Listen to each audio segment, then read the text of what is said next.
for me. My pencil's broken. Look, there's no point to it. Well, Lexi lives close by to you. She could just drop one off in like 30 Yeah, that's seconds. right. Well, good evening, folks. Remember responsibility. We ready to start? We are ready to start, Mr. Chairman. All right. Good evening. Welcome to the December 16th meeting of the Poolsville Planning Commission. We have a full house tonight, and after our call to order, our first agenda item is announcements. Do we have any announcements from the commissioners, Mr. Radigan? We do. Last Monday we interviewed 6 awesome people for the spot on the Planning Commission, and of all those people, I'd like to introduce you to Lexi here. I think she's going to be a fantastic addition. She's incredibly smart. Does really hard work researching, which Brian, we remember from the chicken thing. Like, she comes prepared. She's good at analyzing. She's got a background in this sort of thing, so I think she's going to be an excellent addition. Yeah, I would definitely agree. Welcome, Lexi. I'm looking forward to great things. Thank you all so much. I hope that I am a benefit to this committee. And the other announcement, I think we'll save for as we get into this stuff, more into some of these preliminary or initial plans. It has to do with some of the I&I stuff we've been talking about. So Seth, we'll get into that later. Am I right? Yeah, that's correct. Okay. Very good. Seth, you're handling the public comment section, right? You have people that want to comment today? Yes, I have one person who would like to speak as well that I see. Okay. You let me know when it's the appropriate time to bring them in. Oh, yeah, certainly. When we get to public comment, we'll do that. I thought you were bringing him in, but it's John Strong. Yeah, okay. So John will be here with us just in case you have any questions regarding engineering things. So what I will do is bring in one member of the public who'd like to speak on the Bricken property. I'll bring them in now. Okay. Bob Pierce is his name.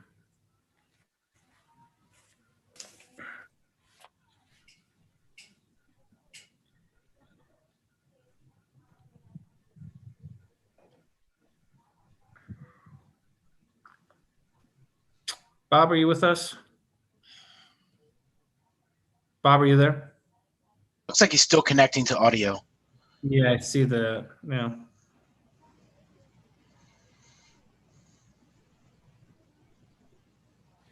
This is his name. Ah, there we go. Hey, Bob. Can you hear us? Hi, how you doing? Doing well. How are you? I'm doing fine. I just got I got YouTube just turned on, so I didn't hear what happened. I am. Can you hear? You might want to turn the YouTube off for now. It's a little bit. Let me turn off the YouTube audio. Is There you that go. better? That's Yes. good. Great. Okay. So if you could just state your name and your address, and then let us know what you want us to hear.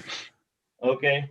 Robert Pierce, 20300 Westerly Road. I'd like to make a presentation on behalf of my wife and myself. I'm going to read it, so I won't be looking at you while I do that. I got it on the other computer. My wife Patricia and I have owned 3.6 acres that are surrounded on 3 sides by the subject Bricken property. Indeed, our property was carved out of the Bricken tract in 1983 with the help of Frank Jameson, our realtor. I've been told that generally individual comments are limited to 3 minutes.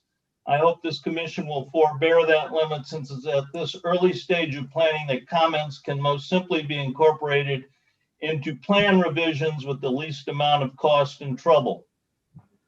While we obviously have personal interest in the disposition of this property, my comments go beyond personal. For approximately 8 years, I was a Poolsville planning commissioner. During that time, I drafted 2 master plans, the 1990 and the 1996. I drafted the town forest conservation ordinance. I did the groundwater study that was an appendix to the 1996 master plan.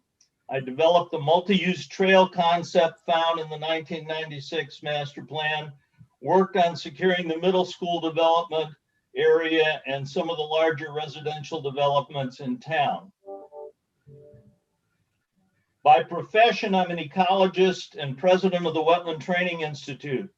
I have taught literally hundreds of professionals across the nation involved in land development and management. I'm also president of Wetland Science Application, which provides consulting services, and have worked on development projects across the nation, including on Guam and Hawaii. Personally, we have never liked the times during the growing season when Bobby Jameson applied chemicals to the croplands, but only once ever complained, and that was when the chemicals were aerially applied at the same time that I had a group of high school boys painting the barn with the overspray drifting down upon them. We always recognized that there were some negatives associated with living in an agricultural environment. On the positive side, most of the time we have been surrounded by nature, with our nearest neighbors being the owls, hawks, woodpeckers, bluebirds, cardinals, and other birds, a herd of 20 deer that inhabit the floodplain and forest to our east and west, respectively, and like to munch on our ornamental plants, and the occasional turkeys that wander through the land. We were even visited by a black bear a few years ago that partook of our bird seed. We also have enjoyed and will miss the sights and sounds of the literally hundreds of geese that overnight on the Bricken Tract after the harvest each year.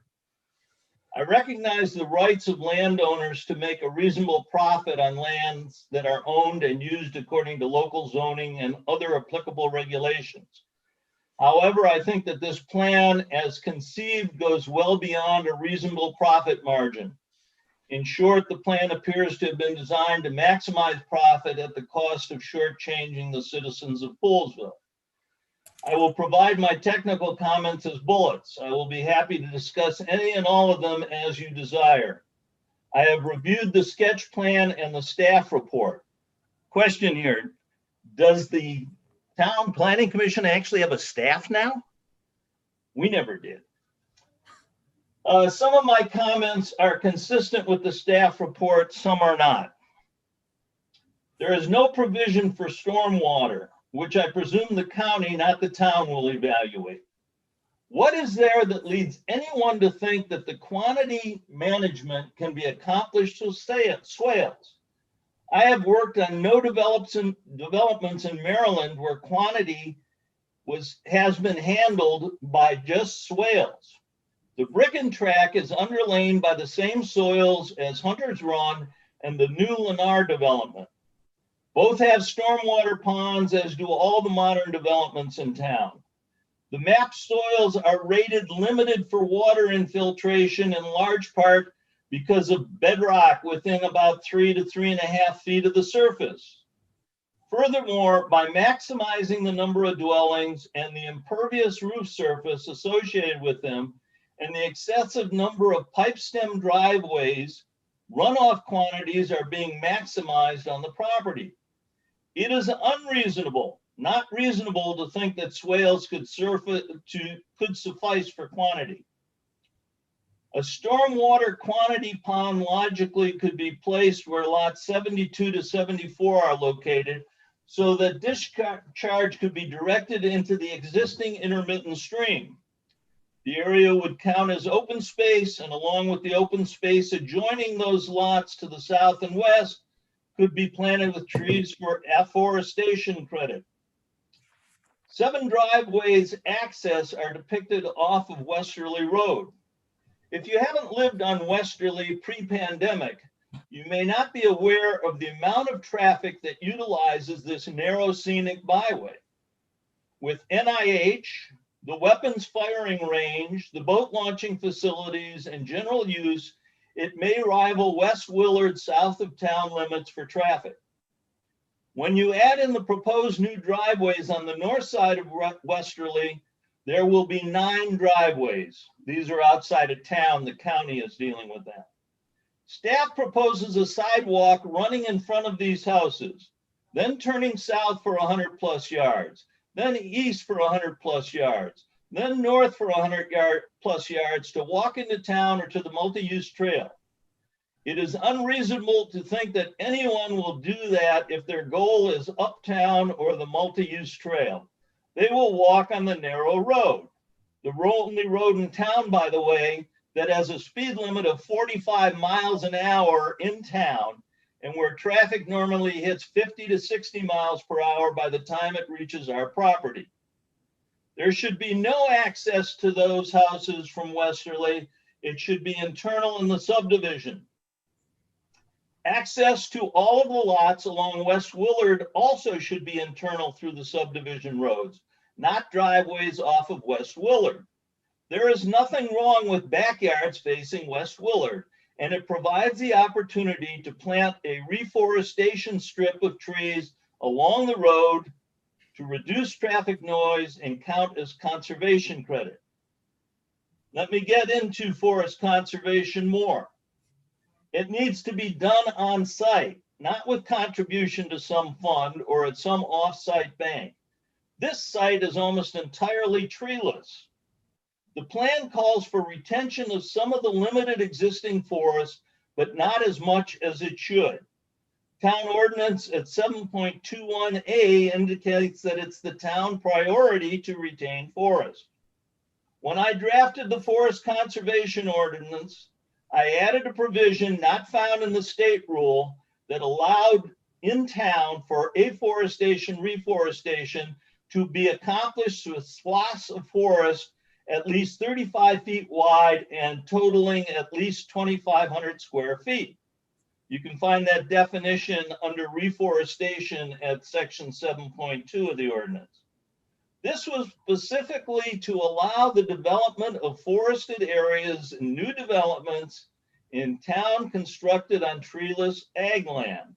The brick and track is a poster child for this concept. There is an added benefit to having no driveways off of Westerly Road. On the south side of Westerly Road, there is a 30 to 50 foot wide existing forested zone. Deleting the access driveways and sidewalks will allow retention of this forested area. The existing strip of trees will then be at the backyards of houses that are accessed through the subdivision, and no longer with direct access to Westerly Road, can be widened for additional conservation credit. A forest strip should be planted along West Willard Road for conservation credit. A forested strip could be added along the western edge of the track to merge with the existing forest offsite for conservation credit. There are other locations within the development where backyards abut each other and strip forests can be planted for conservation credit. There is no need for the pump station, which I think is next to lot 74. I assume that's a sewer pump station, but it's not stated that I could read on the plan anyway.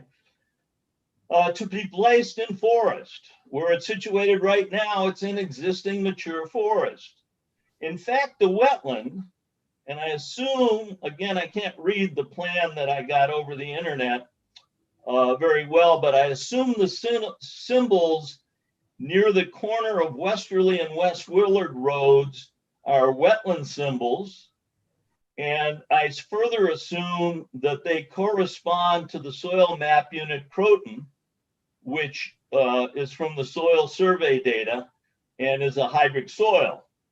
I have years of shallow groundwater data to support the assertion that the wetland is much larger in that forested area. Also, there is a natural spring near the southern end of that forest that will need to be protected by wetland buffers. If you counted all the pipe stems in all the developments of town, the existing developments, I think that there would be fewer than in this proposal. Pipe stem driveways look nice through forested areas. For the brick and track, they will just look like a lot of extra pavement bordered by grass for 15 to 20 years it takes until any planted ornamental trees reach an appreciable size. In other words, it will look like a subdivision stuck in the middle of a Kansas prairie. Instead of maximizing units with cul-de-sacs and pipe stems, A loop road should be planned connecting the Bodmer Court cul-de-sac to the Bricken Lane. And I know there's the issue of what the names are. These are the names that I saw on the plan. This is likely the last large development in town. It needs to be done thoughtfully and as an enhancer to the town, not to simply maximize town population. The Planning Commission has all the authority and ordinances to accomplish this goal, and we hope they will. I am available at any time, either now or in the future, to address anything I've said or answer any questions. Bob, can you send your presentation to Seth? Yeah. Yeah, I'll text it. I'll send a text tomorrow to Town Hall. Yeah, I'd like to be able to sort of read it at my convenience and sort of digest it. Sure. Yeah, and I'm thinking that this presentation tonight, for me personally, I just want to hear what they have to say, and not get too into anything just yet. I'm just kind of curious to hear their presentation, I guess. So I'd love to have your information, Bob. Will do. Thank you. Yep. And then Seth, you'll forward that to us, I reckon. Yes, that's correct. That's what I will do. Thank you. And Bob, you have my email because I sent it to you. But Bob, you have my email. I sent it to you for the Zoom invite. Yes, I do. I don't know. I don't Thank you. recognize any of you people. I haven't been coming to Planning Commission meetings in years, but hi, Seth. I'm Bob. Hello, Bob. I will send you the email tomorrow. I'll clean it up a bit and send you a PDF. Bob, Sounds good. Nice. you know nice to meet Brian you. and I. Say what? You know Brian and I. Yes, I do. I haven't seen you for years, though. Yeah. Very true. So there's been a slight change in what I see compared to when Brian and my son went to school together. Yeah. Any other Thanks for being questions? here tonight. Appreciate it. Okay. No. You're going to hear now from the developer, We've got a pretty full agenda. Yeah. their consultant. Okay, well, I'll listen on YouTube. All right. Thanks, Bob. So Bob, just so you know the order before I let you go. Okay, Actually, this is going to be the last item on the agenda, so it's not going to be next. So we've got basically two other projects and then this Bricken property. So it might be a little bit. So I just wanted to give you an order and understanding. I've been in a lot of planning commissions. I know how they I go. understand. I understand. So you took my thing up front before you got into all this. Yes. Yeah, public comment. Yep. Okay, Thank you. thank you all for listening. You're Thanks, welcome. Bob. All right. So All right. Now we have to, next on our agenda is the minutes from the November 12th, 2020 meeting. Kevin, I saw you submitted a one-letter edit. Yeah. Yeah. Did you see that, Seth? It was grand to grand. yes, I did. So the minutes are pending that change that you had all requested via email. So I make a motion, we approve the minutes as edited by Kevin from the, what's the date? November 12th. 12th. The November 12th Planning Commission meeting? Seconded. Anybody had any more comments about it? Lexi, did you, well, you weren't there. So I guess that's everybody. Okay. All in I saw favor? the meeting. Okay. All in favor, raise your hand and say aye. Aye. Thank you. Motion passes. And now we have some new business apparently. Yes, First on the list is our Harts Pond. that is correct. This is the Harts Pond. It's a one lot subdivision. Let me grab something. It's a one lot subdivision off an existing track on Fisher Avenue. The applicant, Gary Harts, Gary and Janet Harts are proposing to do this one lot division. And I'm sorry, you'll have to, there we go. And so currently the existing lot is about 1.38 acres. They're almost dividing it in half. And so it'll be approximately about 3/4 of an acre nearly lot that they're creating. That'll be a buildable lot that will front onto Fisher Avenue. There's just what I sent you this evening was their preliminary plat. It is consistent with their sketch plan that they had submitted earlier. I've outlined that there. The condition of approvals are pretty standard. They're well into these, so they're almost nearly getting a final approval. It's the approval of the forest stand delineation, the afforestation, what they will provide on site, and then there's stormwater management, which, as you know, is through the county as well. On this property, since it's a one lot division, any property in town is subject to either providing open space on site, doing a fee in lieu, or doing an in-kind service somewhere else. You can think of some of the other projects where, let's say, they built a pavilion or playground equipment. That's an example of an in-kind service. The applicant is requesting not to do any of those three and request a waiver from that, which is the next agenda item. I don't really necessarily want to preempt that in total, but this kind of leads to the planning commission's role and sort of a recommendation to you is that with any project you can approve, deny, or approve with conditions as well. The staff is recommending on this one lot division that you approve the one lot division as a sketch plan is shown. In the next agenda item, staff is not recommending waiver of the open space fee in lieu as well. So you can approve this sketch plan and then still determine on the next agenda item whether you're going to grant the waiver or not grant the waiver of not providing any sort of open space element, one of the three I had just mentioned. So that's staff's conclusion.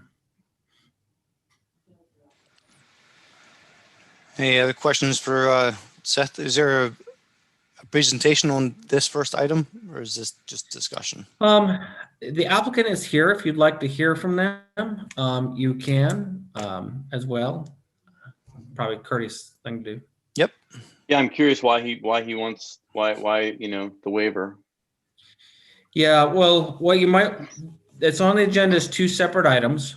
So I know they're kind of inherently combined, but if you want to ask that question, that's for the next one, or you could just kind of hear them out and then deal with them as two separate votes. So, Seth, I guess what I'm hearing from you is let's deal with this first, the first agenda item.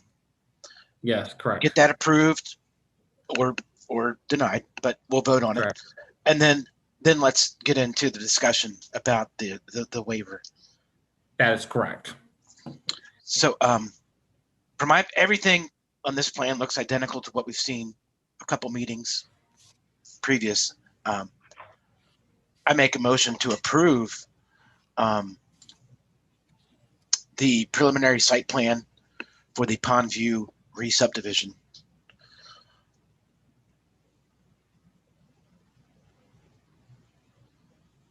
I'll second that. I mean, unless anybody has any questions here. Lexi, do you have anything you want to? Yeah, I was going to say, Lexi, I don't know if you've been able to see this, and would you like to hear from Mr. Hartz first before we vote? No, it seems like a pretty straightforward parcel division, and it's well within the zoning, and there's enough acreage there. I don't have any issues with the division. Okay, we've got a motion and a second. We'll call the vote. All in favor, raise your hand, say aye. Aye. Aye. Motion carries unanimous.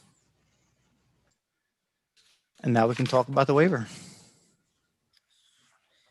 All right. So as I said, there's essentially three ways an applicant, open space of some sort is required by the subdivision ordinance. And there's three ways they can provide that, as I noted. And for clarity, you can provide on-site open space, which I'm sure you've seen before, a fee in lieu of not providing open space, or provide an in-kind service on the site.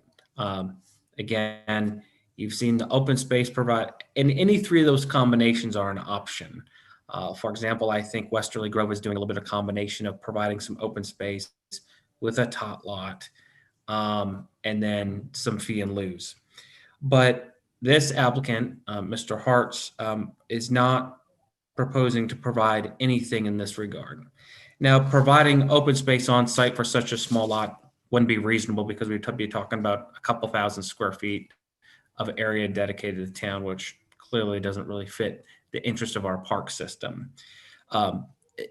The fee in lieu makes the most sense because it's a nominal amount. It meets the intent of why the fee in lieu was created. So if on these small divisions, for example, the Beaulieu property, the Highfield property, have opted into the fee in lieu because clearly every new residential structure, eventually there's a family in there and they do use the park system, and hence the reason you have this fee in lieu, because there is an impact based on usage. The applicant really isn't doing something so sizable in terms of so many lots that it makes sense for them to go and do an in-kind project on one of our parks. So that's why when you boil it down, the fee in lieu makes the most sense. I've put in here, basically that's what's required of the subdivision ordinance, those three sorts of things.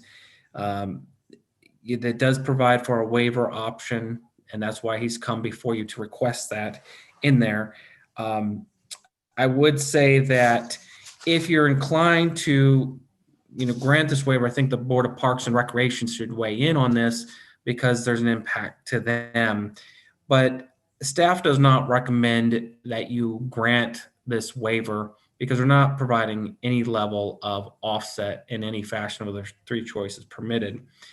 And, clearly you don't want to set a precedence here moving forward. The town has spent, many years developing a great park system, and it's really kind of a jewel of this community.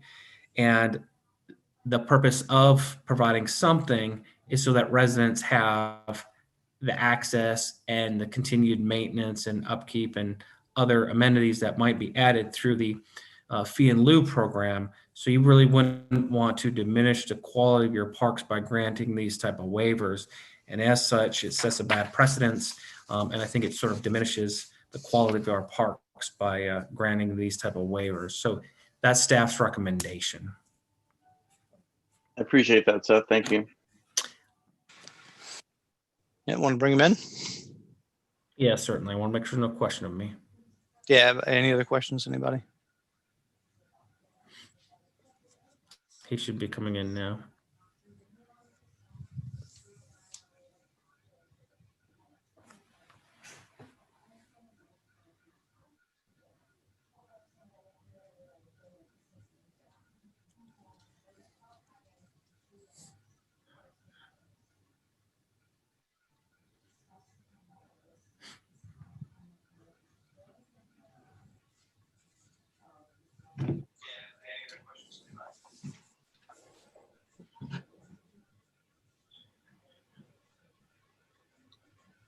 Mr. Hartz, can you hear us? Yeah, I can hear you, but I for some reason, the video is not coming on, Seth. That's fine. And I could hear you had the YouTube on the background, so you heard my staff report. That is correct. I had the YouTube on. Now I also was on the phone, so let me get rid of that because I didn't realize there was going to be another agenda item on. So let me just cut the phone off. Certainly. Okay. So if you didn't hear, I'll just Mr. Hartz, if you didn't hear already, the Planning Commission did approve your item agenda number 1, which is your one lot division. We are now talking about separately as a separate agenda item and separate vote, the waiver of your open space. Okay. Yes, and do you want me to speak at this point, or is someone else going to proceed? We'll have you speak, Mr. Hartz. I don't know. This isn't, just so you know, you're walking into a group that's probably thinking we're not real sure this is something we would get into. But with your experience on the Planning Commission and your service to the town of Poolsville, we decided we'd hear you out and figure out why you felt this waiver was appropriate for your property. Okay, thank you very much. And to kick off my remarks, I want to thank you for the approval of the preliminary plan. And since Seth even briefed you on that, we've already had the the forest stand delineated, and we've got over 30 trees, and depending on the actual size and determination of whether the cultivars will be considered forest, we may be in good shape based on the environmentalist that's already reviewed, but we'll get it done by the town as well and go from there. So thank you again very much on that. And as far as the recreation or the open space, I understand the 3 options that are available. I could provide the space for that because I have about 0.6 acres left over in this subdivision. Now, let me give you a little background, and I don't want to take too much of your time, but I'd like to go back about 30 years. And but we'll skip rapidly through the first part when the impact fees were created and go directly to the approval of my subdivision plan on November 5th of 2001 that actually subdivided almost half of my property to where you see the 2 homes that were developed on that half-acre zone. Each of those homes are 1-acre lots that I put in to allow for plenty of open space, even in the half-acre zone. That initially was prepared for 3 lots. There was going to be 2 on the one side and 1 on the other side of the drainage area. However, there wasn't going to be a permit to be able to access 3 homes off of 1 driveway. So ultimately, I settled for a subdivision of 2 lots and 1 large outlot of 1.3 acres, which was divided up by that drainage area between the town pond and the farm pond on our property. And I believe you folks have plans in front of you, so you can kind of see what I'm referring to. I can tell, Mr. Bupp, that you're looking at something, so I'm hoping it's the drawing and I'm not deceiving anybody here by my explanation. That's correct. Anyway, I think that kind of paints the picture for you verbally. Now, you don't have a copy of the record plat, but on those 2 lots, it was waived. The fee was waived. And that was the precedent that I'm going by. I know Mr. Rivard talked about not setting precedent. Well, I'm just coming in asking for the waiver based on a precedent of 2 lots that were already waived in 2001. And there's lots of open space around those lots. I've got 0.6 acres of open space on an outlot that I could carve out if you want. The problem is you have to access it through private property, down that private driveway to the 2 homes, or across, maybe you can enter it through the town property, but it doesn't make sense to do that. And I didn't want to proffer something like that just as to meet one of the options that was not acceptable, totally not acceptable. And then I had the town do a calculation on what the fee was going to be in lieu. It's $2,203.45. It just so happens that fee in lieu of the open space is identical to the recreation portion of the impact fee. So it's a double payment. The impact fee is going to be paid prior to the issuance of the building permit. And you already have that $2,203.45, which is 17% of the impact fee of $12,962 to the penny. So you're already getting it. Now you're trying to get it a second time. The calculations, I understand all of that.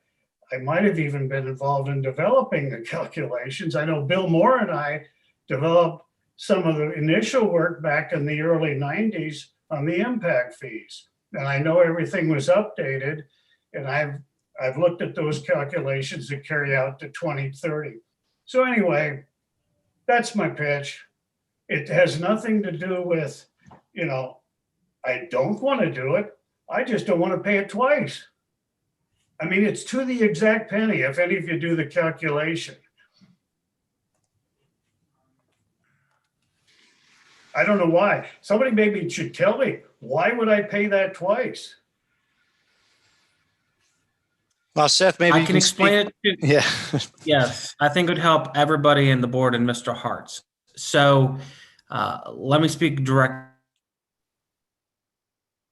You just to that. froze. So a new development, let's just say a large new development comes in, a new development comes in, 35 homes, let's say. They pay the impact fee, which Mr. Hartz has described, and they also pay as part of their development project to put in open space and open space amenities. So they put their 35 homes in, they put in open space, and let's say they do a top lot amenity and maybe a small little gazebo. That's what they're required to do as part of their development. They still pay the impact fee. So that they put in amenities on the site, they pay an impact fee. Because it's important to remember that an impact fee is, as it names as applied, the impact that those new residents in the 35 new homes, they'll go and use Elgin Park, they'll go use Helmholtz, they'll go use other place besides that amenity at their development. So they're having an offsite impact. And so Mr. Hartz will, and the person that he will sell the lot to, will pay the impact fee, like every developer, traditional developer will pay. But since he's not providing any amenity, like the 35 lot development I used an example where there are on-site amenities, Mr. Hartz is not providing such a comparable example. So then you pay the park and rec fee twice because you're not applying anything to your property. You already have the impact. So you're not taking that burden of the impact and sharing it. Yes, I put it in my 35 lot development. Most people will kind of go to the closest one, but they'll also go to others. Since he's not providing anything there and it's still an offsite impact because people will use another park, that's why it's doubled. That's been the longstanding policy of the town. Sounds like it might be fair to say that by adding an on-site amenity, you were cutting in half the burden or the impact on the resident. That's correct. That's correct. It's a good way to put it, Brian. Yeah. Thank you. Except when the impact fees were developed and that 17% was identified, that was planned to be the full shared cost for that development. That's how they did all of the water, the sewer, the public improvements, every one of the categories that fall under that. And that was replicated then again in 2017 when that was updated. And this is beyond you making the decision on this item, but the baseline that you're using for your impact fees is out of sync, should I say, with what's actually happening, because the impact fees that you have in place were set up for 410 homes that this lot and subsequently my 18 acres were not in that impact fee development. And a lot of the new developments you got coming in, I think you were talking about, I don't know if it was Bricken or what it was, but anything new that comes above that initial 418 that the impact fees were based on, the lawyer you may want to talk to your lawyer sometime in the future about how you need to relate your impact fees to the real development that you've got planned. And these properties were not in part of that. And so I'm just saying, it doesn't look to me like things are in sync here. And, if you require me to pay $2,203.45, I will happily, maybe not happily, I will pay it. But I think you're in error if you do it. And I think that was part of the reason. I don't know why. I can't remember in 2001. All I know is it got waived. And All right, And thank we're you. talking of, well, it's one lot. And the Jay, do you only have anything- reason I anything have you'd to add do to it, I that? think, is because I'm going through subdivision for one lot because the town wouldn't give me that as a lot 20 years ago, 19 years ago. Those two homes that just got developed on Fisher Avenue side by side were existing lots. They didn't pay this fee. They only paid the impact fee.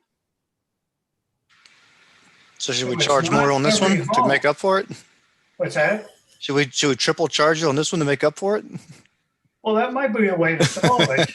You got me in a tight spot here as I try to develop a lot and get it done here pretty quickly. So, but anyway, they didn't pay. And the reason that I'm having to pay is because at the time when there were 3 and 4 homes on a private drive, the decision was made that they wouldn't allow any more than 2. And so I couldn't convert that lot into a third because at that time I was trying to access all homes off of one private drive. And the only outcome was to do an outlot. And if I had sold everything in that outlot, I wouldn't be sitting here in a subdivision even having to pay this. But because I wanted to subdivide it and control the land on both sides of that drainage ditch between the 2 ponds, that's what's happening. It is because I'm going through subdivision, I'm getting hit for this one lot because I subdivided. And I wanted to retain that drainage area because of my riparian rights of getting water should things get dry. So, I mean, that's the explanation. It has nothing to do with, not liking the other 3 for the rest of our town development. But I got put in this position because of the town position years ago that didn't allow me to do the 3. And I ended up with an outlot. And now in order to do that, I had to subdivide. And that's the only reason I got to subdivide to create the one lot. And so it's an anomaly. It's not setting a precedent for the future of others, but it's certainly keeping with the precedent that was created in 2001. Seth, is that true that the other 2 lots, those new houses on Fisher right after Westerly, they didn't have to pay, or John? Not the 220345. They will pay it. They probably paid it in the impact fee that was for 2020, but they did not pay this fee.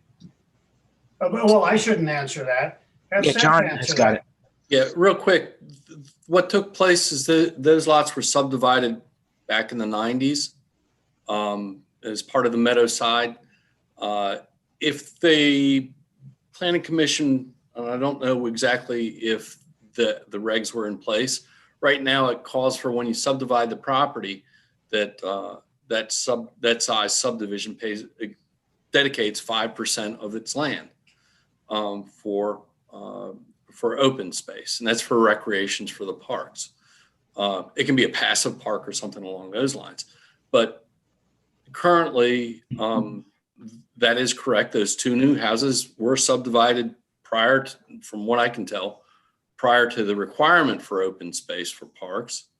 So that's where it played into.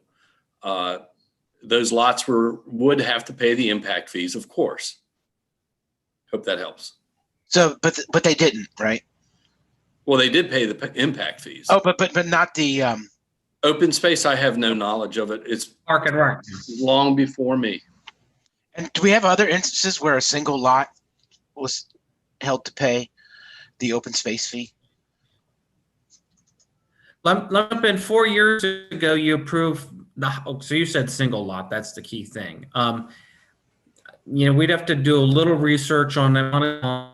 Is that based on the date of recordation, you may or may not have to pay this recreation fee. So that's what he's implying. So for some rem lots, you know, let's say prior to 2005, for whatever the date is by which the town started enacting what we're doing today, then apparently we wouldn't have to. But I just want to remind you, 4 years ago, you know, approximately approved the Highfield. They had to do what Mr. Hart. They had three. They had three lots. Do the same things. The Highfield. You kept cutting off. Am I the only one who couldn't hear Seth? I'm having trouble as well. Highfield has 4 lots in total. His lots plus the 3 lots he created. You has 5 lots in total that she's creating as new. And so she's subject to this. So when you started implementing this, I do not know, but I know those are examples of ones that have had to pay it in the past number of years as well. And,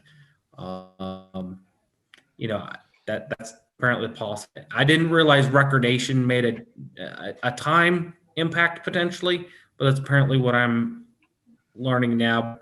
I want to communicate with Bobby because she would probably know well since she collects these. Hey, Seth. Maybe can you move your computer closer to your router? You keep breaking up and I can't hear your sentences. Okay. I'm not sure I can get closer to conditions. Or maybe turn video or something. Do you guys? I'll say this for this subject real quick. We have his the staff report. We have his recommendation. I do want to ask John and Jay if they have any reason to believe that the fees that Mr. Hartz is paying are inappropriate or inappropriately calculated, or is he actually paying double? Let me jump in there. You know, you're kind of bound. You can certainly grant a waiver from the rules, but we're bound by the rules that we have in place and the calculations of the impact fees that we have in place. We don't calculate them every week or every day or every year.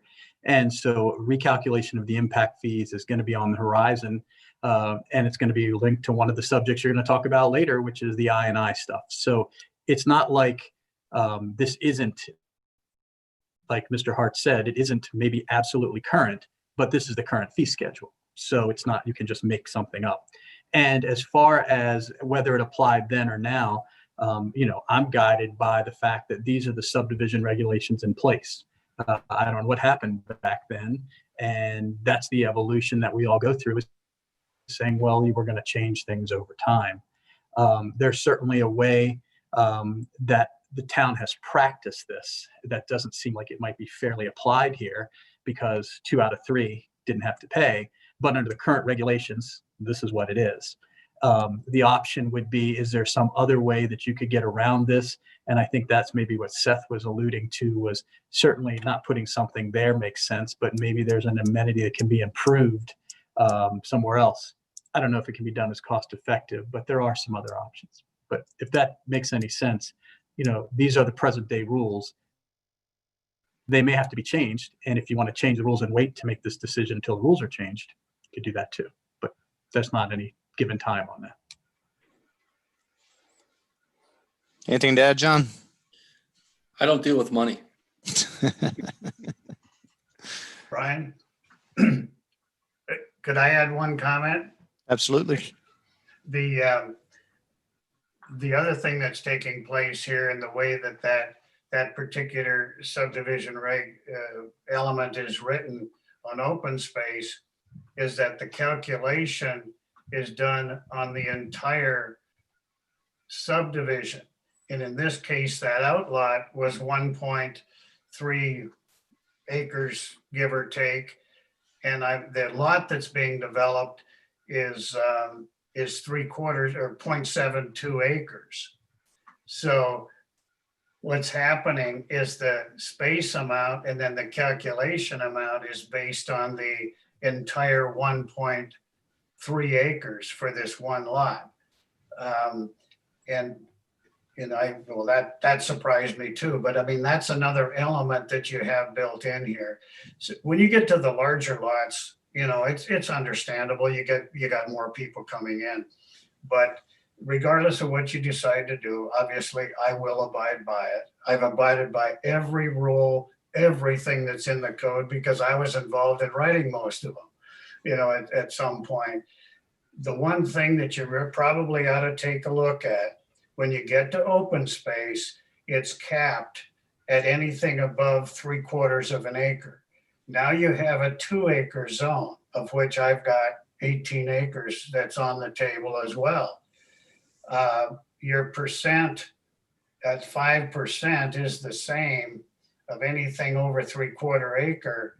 And now you're getting lots that are 2.5 that size and it's got all kinds of open space. And I've provided the buffer to Poolsville's open space for the open Poolsville, just like the RDT zone used to be. Because when you enter Poolsville on 107, you got a lot of open space, and it just so happens that Janet and I are fortunate enough to be the owners of that open space. And we want to keep it as much that way. That's why I was very happy to have 2-acre lots go in there and have 8 lots on 18 acres rather than 36 or some other configuration. So we believe in open space. It's just, I think there's an anomaly here in how this is now being hitting the 1 lot. The 18, I got to deal with that. But anyway, that's all I have to say. And I appreciate the extra time you've taken on this topic. And I do thank you so much for the approval of the preliminary plan. And we look forward to timely going forward on the record plan. Thank you, Gary. Mr. Hartz. Can I just ask a question here? I would assume that this is one of the very few instances that a lot would be subdivided for just one home. Generally, if you subdivide, you're building more than one home, correct? Like this would generally be split to be 2 homes. He did. He split, but he's not planning on building a second home. He's planning on leaving it as open space. There's right? already 2 other homes on the property. Yeah, but Yes. I had to go through subdivision for that separate from this. That's a This is separate now lot just- though. So, This is being left with an outlot that's not an unbuildable lot because it's in the floodplain Yeah, so he already subdivided those lots out. 20 Years years ago. ago. Yep. So now he's just subdividing 1 lot. it's noted as the proposed lot outlot C. And it'll have forest conservation on it. And then if you wanted to try to build something in there, I don't think he has I the can't. ability to do it because of several issues. Yeah, So- I can't build on it. It's unbuildable. Yeah, it presents all kinds of problems.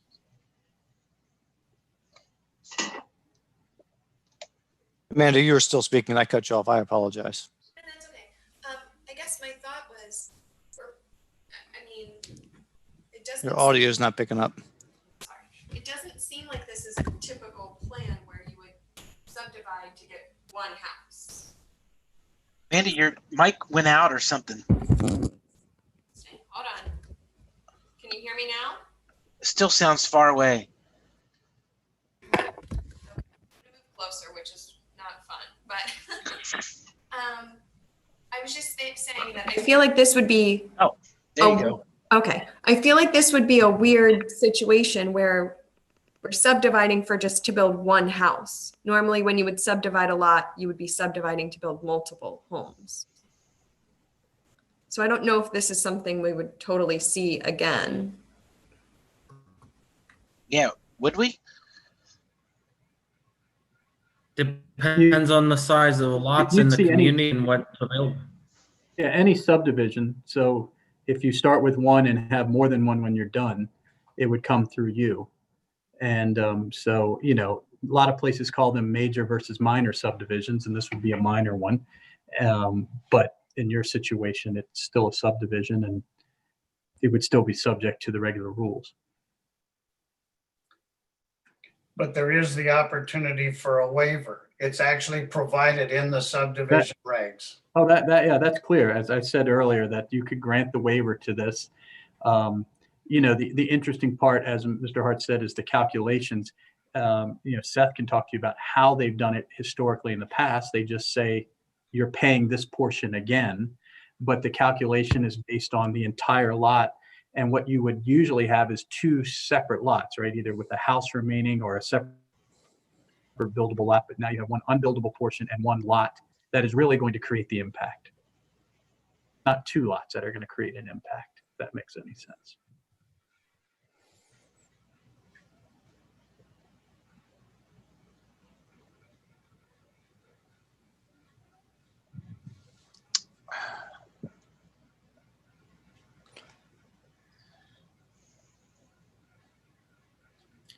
Seth, you're confident that Well, the amounts set forward and the impact fees and the fee in lieu are correct for the parcel of land that he's talking about?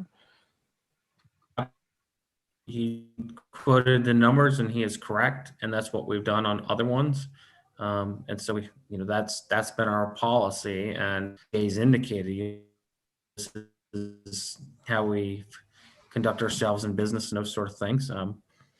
And that's been our policy. If you want the rec board to weigh in as well. So, that's just another element to consider. It's interesting if you go into the budget, the Poolsville budget for 2021, you see how that's laid out in the budget as anticipated for the use of the rec portion of the impact fee. But I can't seem to find where that open space amount shows up in the budget anywhere.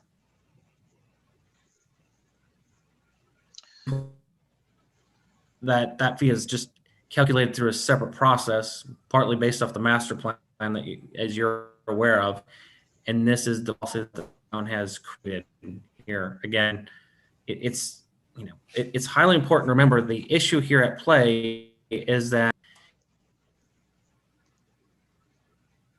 as the chairman has so sort of stated well, as I was just trying to look to stop my video here. But as the chairman has stated so well, the impact is different because on the property to use there. There's still an impact off-site. The anticipation is when everybody pays an impact fee on my 35 development, that there's still some off-site impact, and it's been cut in half because they're providing something there. Not providing anything for the resident, even though this is one lot, and they're still going to use the off-site amenity. And so that's how that comes in play. Seth, I hate to ask this again. Looks like we lost him. I wonder if you could just go audio only. Yeah, I just shut my video off. Yeah, I think that'll help because we're missing a lot of your words. The synopsis was just clarifying what we talked about earlier, is how the impact is. You're not providing anything on your impact fee goes towards its traditional impact of what occurs. And then since you're providing nothing, you have impact in theory double because you're not relieving that through an on-site amenity.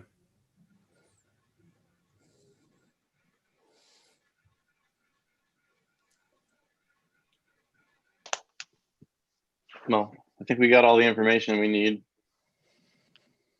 I think Jay brought up a good point that this is the precedent that we're going by now. This is what's currently happening with subdivisions, and this has been the policy. And I think consistency is something that this board has been trying to be very good about, being consistent with policies and applying them consistently so people know what to expect.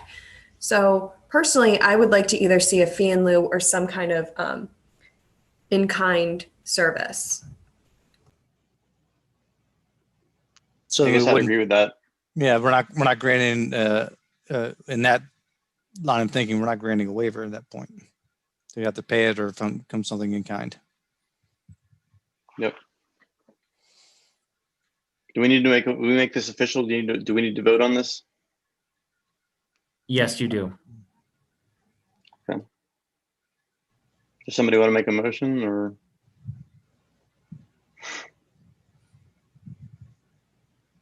I make a motion that we deny the request for a waiver. Anybody second? Seconded. Any other comments?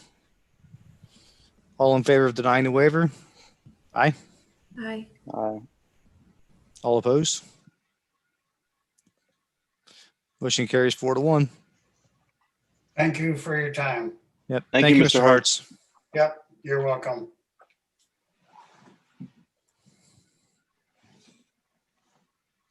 Seth, you still with us? Yes, I'm with you. I don't know. I'm going to see if I can have other devices shut down to increase my bandwidth.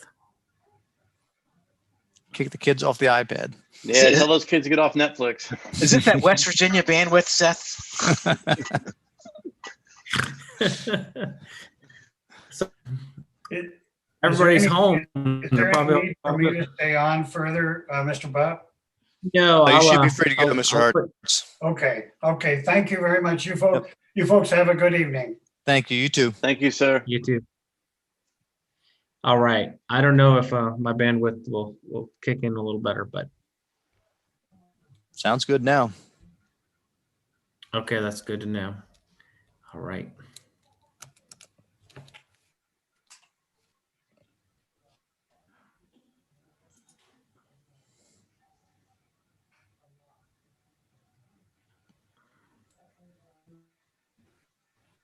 One Mississippi, two Mississippi. Brian, is Brian locked up or No, I was just not moving. okay? Trying to guess find the we're next ready for the document. next- I do understand that Jerry Kubikowski has some good bandwidth at his house, Seth. If you're, I don't know if that's close by or not. Oh, come on, that I'm was snowed funny. in here. You snowed in. Yeah. Let's leave it there.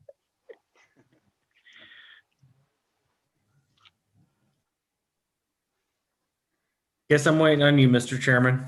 Oh, When you're sorry. I was gonna make sure you were here. Kevin's is gonna be right back.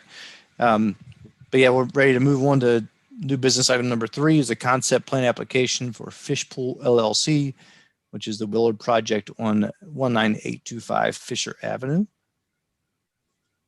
What I'm gonna try and do, let me see here. Let me know if I begin to up. I'm gonna Yeah, you're share. fading. Okay. So, all right, I want the project, maybe the applicant can, and we can follow along verbally. So you'll have to bear with me. There's a lot going on with this staff report. The property is existing use as a couple single family residents, a commercial use, some agricultural activity. The only thing to remain on the site, if you grant some recommendation to the commission, is the existing Willard family house. That's the big square house on the property. It's set back from Fisher Ave. So they're proposing 62 homes to build, and then there's the existing Willard family will make total of 63 units on this. And they are utilizing the overlay zone.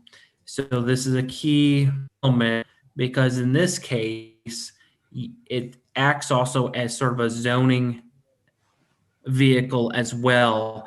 And mechanism have you make a recommendation to the town commission on this project and this sketch plan. Most sketch plans some direction to the applicant and they move on. But again, this is using the overlay. So you're making a recommendation to the town commission in a similar with the rezoning application or text zoning map amendment. So I say that to sort of tee up the overlay zones. My staff of the purpose of the overlay zone. I won't go into reading that, but it is a key element of this program where they find themselves because some of the elements of an infill is that in the overlay zone, on these projects, there's really a dance between the design and layout of the development as physical on ground, but also good design and good architectural elements and linking up to its surrounding area, which you'll see in this plan that has met that desired element in the purpose of an overlay and trying to keep its context to which it's. So I'll start with the parks element to this. The applicant feels that's a very important element because the park sort of centric in its own way. The one parcel next to the John Pool House that would be dedicated to the town, they're providing 16 structured space, and that means structured is that there's some reinforcement under the grass to allow parking of those vehicles. The rest of the area will be passive open space to allow for overflow parking for town events that happen in Wayland Commons. There's an open space and view on Fisher Avenue near the entrance. So they have one entrance onto Fisher Avenue. They wanted to keep that area open so you could see into the Willard home. And so that was a visible feature. At the end of Beale Street, which is a street that runs in front of Town Hall, at the end of that, to what's considered terminating vista and planning, which is just a visual sight line amenity, there'll be a top space area. So that's what you'll visually engage with, and it also will sort of interact with a portion of Wayland Commons as well. And sort of going adjacent and directly to Town Hall.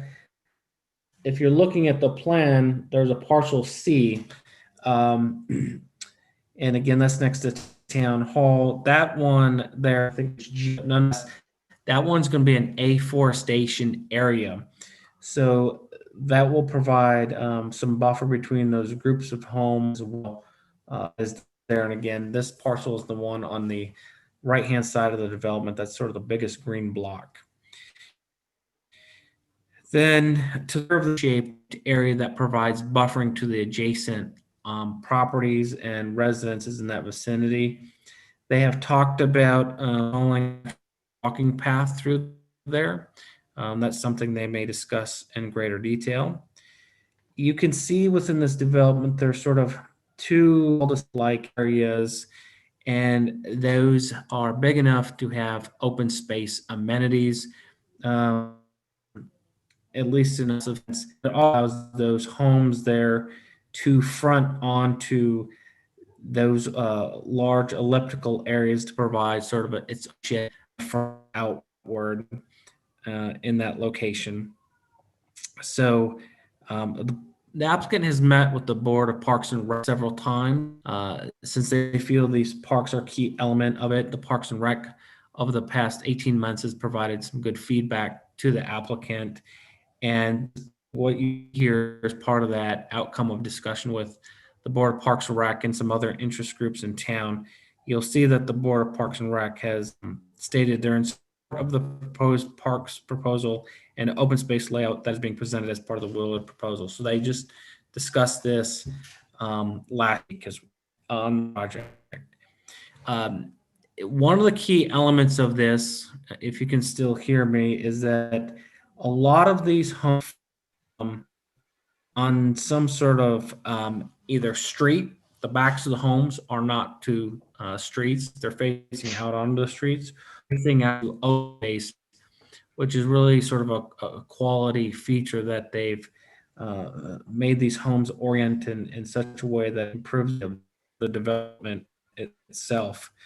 And again, so when you're standing in Wayland Commons, you'll be seeing the front of some homes behind some street tree open as well. To that point, nearly all these houses, at least shown in this diagram, and would be sort of a contingent of moving forward in the place that their front is usable front porches of a certain depth, so that you actually kind of get the public and private and right porches, people walking by, so that public engagement between neighborliness, if you will. There's a significant amount of pedestrian connectivity through here.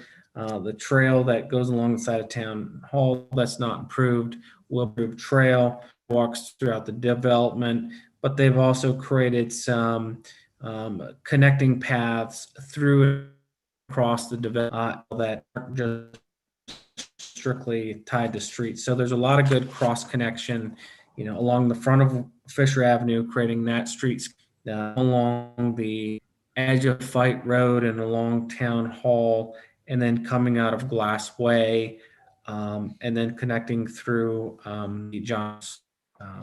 I've talked about a connection to Glass Way should be required. And the purpose of that is that it has a history of providing connections. I've listed them there. We've had Wooten Avenue extended. We have Dr. Walling extended over time. Spurrier Lane was extended at one point. Farms, Hoskinson's. And it also acts as another avenue for safety in case Dr. Walling or 109 where you come in off the other street.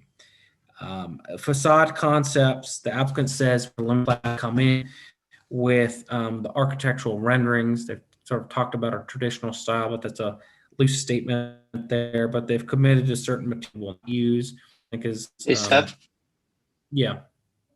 can you, I don't know if you should pause for a minute, but Kevin and Lexi both lost power. I'm not sure if it came back on or Lexi says hers came back on. So Seth or Kevin and Lexi both need to be let back in. I think their internet came back up. Let's see. I've got Kevin's phone. Let me do that. And Lexi's waiting for hers to reboot, apparently. There you go. Hey, Kevin.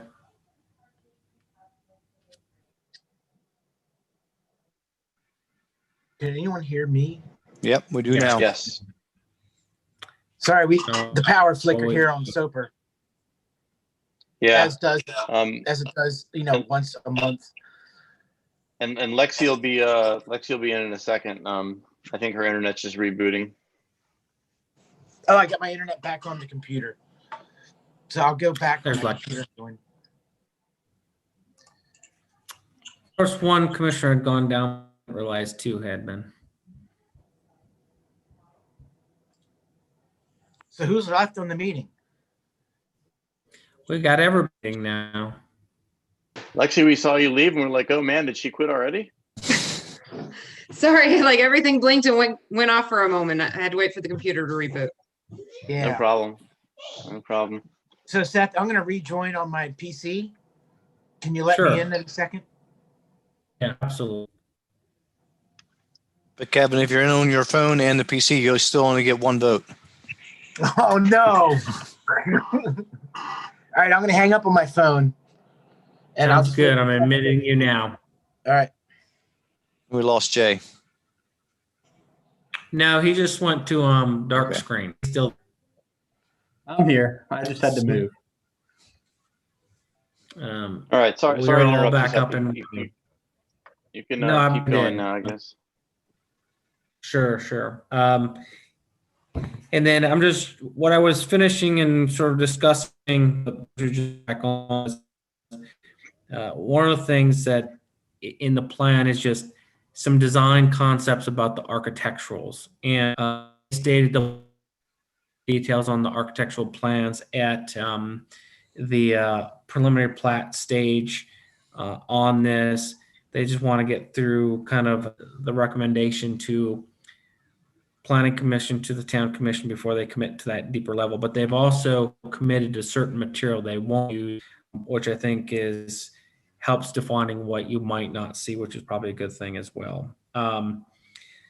Let's see. I did do all sort of the booklet that discusses that in greater detail. So what you should be aware of in this plan is they will dedicate to the town the parcel that is adjacent to John Pool House that I talked about earlier. And then they'll also dedicate parcel B at the Beale Avenue and next to Town Hall as well. Let's see. One of the things consider as we go through this walking trail in the afforestation area to the rear in the U shape. That should be considered being open to the public as no, so allowing the public to walk through there. I'm sure they are, but I would rather clarify that up front. And then also, it's not adequately discussed, removing the overhead lines that exist on Fisher Avenue on their side of the road would be something that needs to be considered. I'll sort of close where I started, which is you all make a recommendation to the town commission based on the nature of the overlay zone itself. It doesn't that the applicant has really met the intent of the overlay zone and why it was designed and why it was created. And so if you, when you're comfortable making a recommendation, this would go to the town commission. They would then potentially approve that the hearing is held at the town commission level when they receive this. And then once it's approved, if it's approved by the town commission, then it comes to you to plat approval process, just like you went through for Mr. Hartz's one lot. And then that would be the next step. So I'm just providing the next steps in order so you have that. That sort of concludes my staff report. I know the applicant will go well. Seth, there's still a small issue with your audio. So if I could, I'd like to recap to make sure that everybody understands. In general, we will hopefully at the end of the presentation, after some discussion, be able to either recommend the use of the overlay zone to the town of commissioners, or recommend that this does not meet it is not in the town's best interest to use the overlay zone, and recommend that to the town commissioners. Is that ultimately what we're doing? That is correct. Okay. But if correct me if I'm wrong, would there be an option to say that we have a couple things we wanted to have changed in theory, and that they could make that and come back and then they get approved or not approved? So that's correct with anything that. I mean, this isn't black or white, like take it or leave it, right? This is no. But it's also just the other thing I was trying to say, and I think I went a little bit maybe too clean cut on it, but you're right, Martin. It's not yes or no, black or white, but we're not deciding on the fate of this project, and we're not deciding on whether the street and everything is exactly the way we want it right now. It's just simply whether or not this meets the criteria, and we think it's in the town's best interest to apply the overlay zone. Correct. And with anything, you always have three options. You can deny, table for further information, or approve with conditions, but. Okay. Very good. I have a question with the overlay zoning. I'm used to working with planned unit developments, PUDs. And so within the infill, there would be the possibility of multi-use zoning. And so I'm curious if using this overlay would allow for properties 1, 3, and 11 through 15 to possibly be mixed use, and maybe the ones that front Fisher to be both either residential or commercial. My thought is that for having such a small community and having like a walkable commercial district, especially since the other side of the street is also commercial, would it not make sense to have some sort of flex zoning available, or maybe it's already part of the overlay, that those homes could possibly be dentist offices or a tea house or some sort of small like mom and pop shop that you see maybe in like downtown Frederick? I'm just curious if this overlay zoning allows for a flex use like that. It does allow for flex use, and in fact, that's one of the things I discussed with the applicant. And one of it is a nature of public input, time, wanting to see more basically single family detached sort of product here, because I know they had a slightly different in the previous. But also the second part of that is market, and that there might not be the market for these type of uses across front. While I'm sympathetic to that and I agree with it, and one of the things we probably should look at is the detailed zone ability. It's one of the things that could be considered is, let's say they get through this development, somebody buys one of these homes, could it over? The HOA covenant is going to restrict that or not restrict that, right? Because you could have HOA covenants more restrictive than our zoning requirements, but I could foresee that. The problem is now is these are rear loads, and the parking for it would be a little bit of a challenge, even if it was like a dentist similar use. Now you're getting traffic around single family homes from the backside, not just the front side. Yeah, I see these complications, but I recognize that the minimum lot size is 4,000 square feet. And, you know, these houses are pretty big. If you were going to front load that whole section with a flex commercial zone, I'm not saying that they necessarily have to be commercial. I just mean that, you know, possibly they could be used as commercial as well. They wouldn't have to be as big. It could be that they are, you know, the smaller size homes that are fronting that. They don't have to necessarily be the biggest homes. I don't know. I think, what are they, 1,200 square feet to 2,500 square feet? The smaller homes up front would allow for more parking in the rear.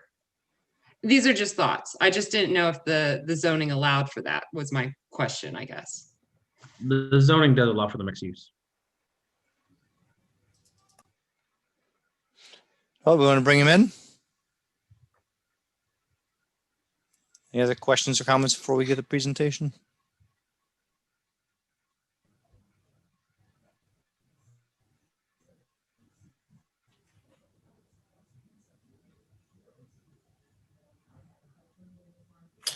Let me ring them in.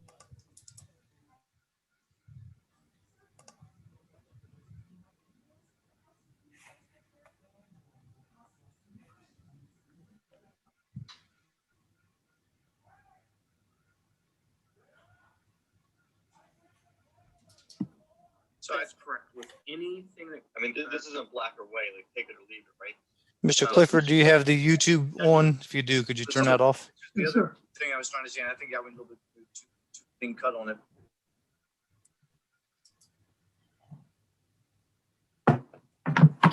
Are you ready for us? I think so, Mr. Willard. Do you hear us? Are we good? Hey, yeah. Hey, Brian, how you doing? Thanks for having us. Yeah, welcome, guys. We were not brought into the meeting when you started the item, so we actually are kind of trying to figure out where we are in the process right now. Maybe as Mr. Chair and members of the chair of the commission, we thank you for hearing us tonight. We've been getting knocked off and put on and knocked off and put on as far as the internet goes. We've lost our land planner.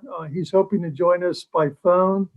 There's an ice storm going on, and that's why you all have been having trouble. And I'm afraid that we're going to have trouble during this presentation. So we're going to be brief, move along, and try to get you the facts as quickly as we can. What I could hear, and I would recommend, I don't know whether this is protocol, but when you start the item for anybody, you have to bring them on, take them out of the waiting room at the beginning of that item, because otherwise we're coming in when you guys have already, the presentation's already been made by Seth, as I can tell. We should have at least been able to listen to that, and we couldn't. So, especially because of the internet problem. So again, I apologize for if we've been coming and going, but we're having a hard time keeping our team together with this ice storm. Very quickly, as Seth said, I believe I heard him say, we're here tonight because we need a tool that you all created for the town to improve projects in certain areas of the town. I would say the poster child for that overlay zone need is the Willard property. I hope you can still hear me. You can, okay. I'm getting weird things on my screen, that's why I asked. So what we have to do is we have to come to you all, try to show you what we're planning, what we'd like to do. Ask for you guys to give us the flexibility to use the overlay zone so that we can put together a plan that we think the town has asked for. It's it's very difficult with a split zone that this property has. It's part commercial, part residential, to come with a plan that has a good overall design when you got to plan it like two communities based on the zone. So getting to plan it under the overlay zone approach is all the difference in the world between a good project and just another project. So very quickly, I want to say, where have we been? Some of you remember us. We were here before. We had a builder who had a design that the town did not like, the community did not like. Hell, we didn't like it. And basically, we were asked on a 3-2 vote to come back at another time with a better plan. We did not rush back to do that. We listened to everything that was being said. We went through all of our notes from the multiple hearings that we had. We've had a number of meetings with different town committees. We've met with the historic medley people 3 times. We've met with the Parks Department board 5 times. We've met with the moms of Poolsville. We had a small community meeting out in my barn in Poolsville to talk to the community early on. That was like the very first thing we did. And we started to put together our notes and our plans, and the Willards are bound and determined to customize this development to the point where it fits both by design and scale into the space that it's being allotted on the old Willard property. Billy has been a very studious developer in a field that he's never intended to be in and has no intention of ever going in again. You don't have to worry about precedent with Billy Willard. He is done. He wants to farm, and he'll do that in Poolsville. But this piece of property is important to the town for a lot of reasons. The planning board determined that years ago. So we're going to come in with our best shot. And what we have, our vision, is basically to come in with a project that is smaller in lots, smaller in houses. The houses are about half the size of what was being planned by the other builder. These houses tend to run between 1,200 and 2,000 square feet. There are 2- and 3-bedroom homes. The idea came from 2 places. One was a community planner was given opportunity to testify in our first set of hearings. He talked about scale. He talked about placing a community in this spot that fit and that was appropriate. And then we also got a lot of feedback from the Protect Our Poolsville survey that said, hey, how about a project that gives us first-time homebuyers a chance to live in this town? And also those of us who live in town who want to sell our homes and stay here. How about a community for us? Not to bring new people necessarily in, but how about to keep the people we have? And so let's do a community like that. So our feeling was, based on everything we've read, and we've talked to so many people, builders and developers, planners, people from around the country, and we've determined that this missing middle pocket development type community is really where we should be for this town. And we talked about that in our community meeting months and months and months ago. Some of you were there. So we've done that. We're providing you a project that is very much incorporated or weaved into the fabric of the town. Unlike so many of the subdivisions I see these days, we're not turning our butts to the town. We're turning our arms and embracing the town. All the houses, as we were asked, are facing either a commons or a road like Fisher Avenue. The front of the house is, the back has got the garages and some of the tertiary roads that access the garages. But the view, the optic is, it's part of the community. The optic is that the parks are open to the community, that the visions, the visual access is community designed, not subdivision designed. It's not a cluster in protection of itself. So I think you'll see when Dave starts to talk about our plan, and hopefully we got Dave back. Dave, are you with us? Yes, my apologies to everyone. We lost internet where I'm located. I'm dialed in, and I can talk to the presentation if you just sync me in with what's being shown on the screen. Okay, good, good. So Dave is going to go through all the things that we've talked about. There's a lot of fingerprints on this project. We've gotten terrific ideas from every meeting we've had, from the moms of Poolsville regarding the park and play areas, to how to handle the John Pool House and what they need and what to do with our community to make it feel like it's part of their asset, what to do with the town itself and its commons and its community. It was suggested that we have a large area for overflow parking for the town when they have their events, and we've designed that in. Dave will go all over all that with you, but there's a lot of detail here, and we'll be back, as you know, and get into the grassroots of this thing and really show you what we've found as, I think, an award-winning community for Poolsville. But in the meantime, what we want to do is just show you enough that you feel like you want to see more, and to give us the overlay zone designation recommendation so we can roll up our sleeves and do it that way. So Dave, I'm going to step back, and hopefully you can stay with us long enough to give you a presentation. I appreciate that, Jim.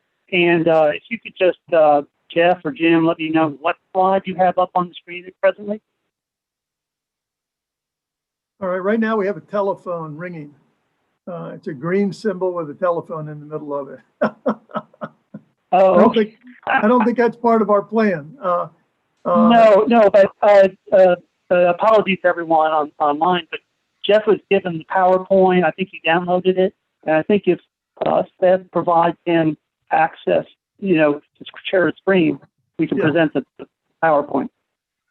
We were good until about halfway through your impact tax discussion, and then the team started to fall apart. I don't see Jeff up. We've lost Jeff now. Yeah, Jeff, Cisnero?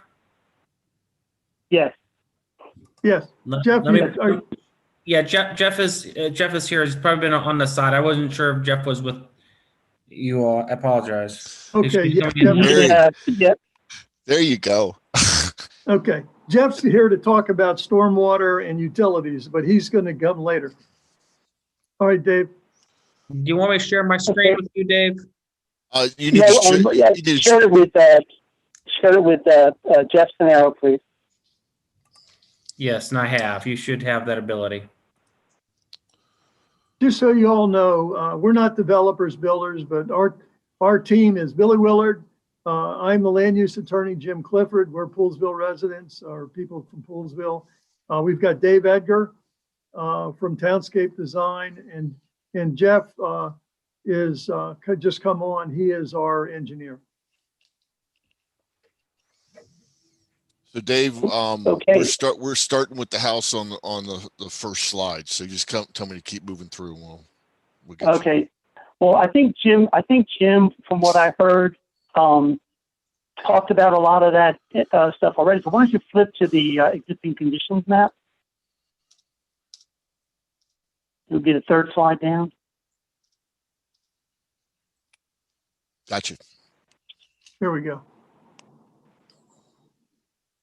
Okay, so what we have is we have roughly a 14-acre site.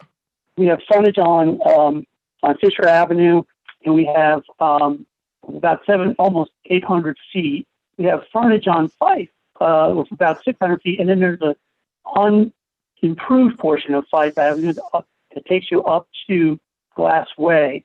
And as Jim had mentioned, the property is zoned commercial in the front. That's about 8.5 acres, and the balance is zoned residential, half acre in the rear.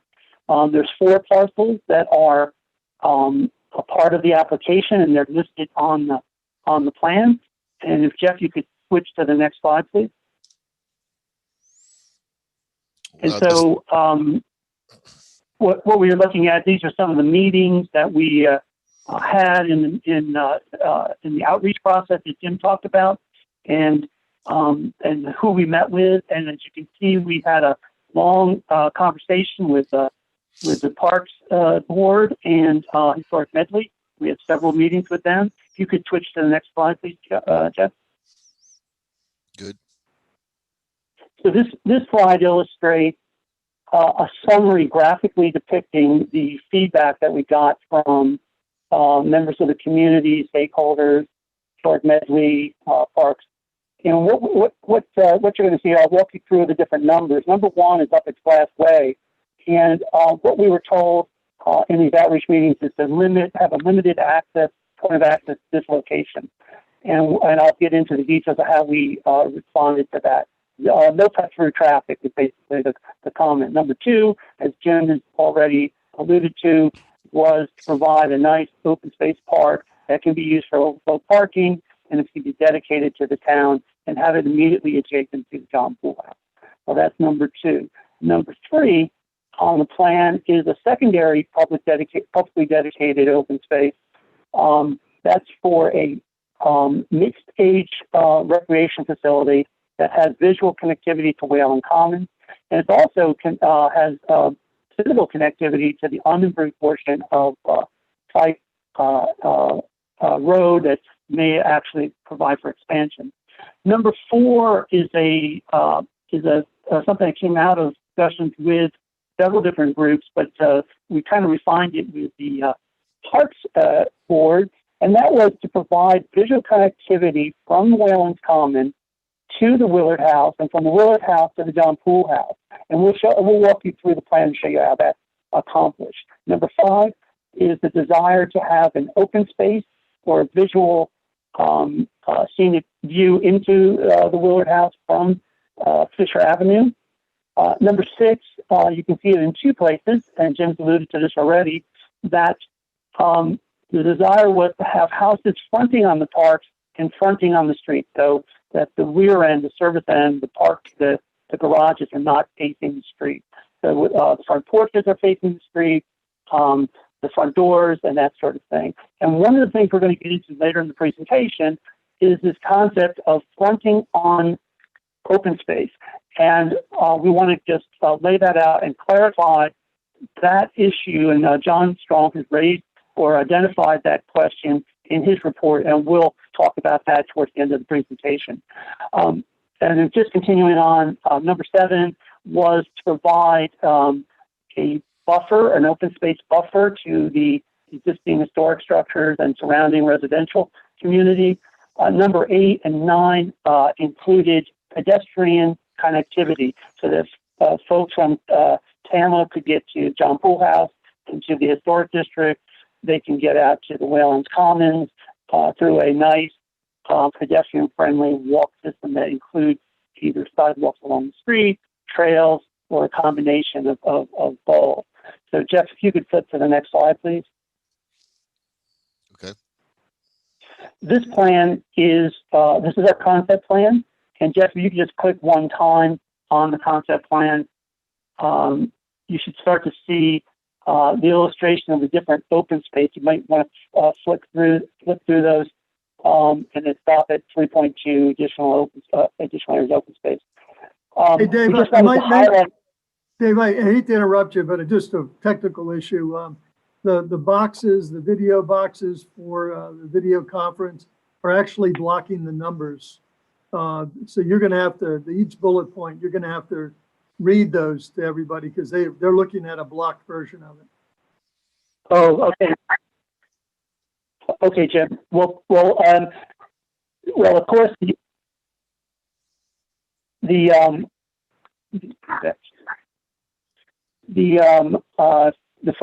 first what we call Willard's Commons, which is the park proposed next to the John Pool House, is identified as roughly an acre in size. We're showing it at just under an acre. That would include the open space area, the area to allow for parking, the sidewalk system coming through, sidewalk system running along the perimeter, and the stormwater management facilities that are located in the park. So that's roughly that. The park adjacent to Town Hall is roughly a quarter acre in size. We're showing it as about 13,000 square feet.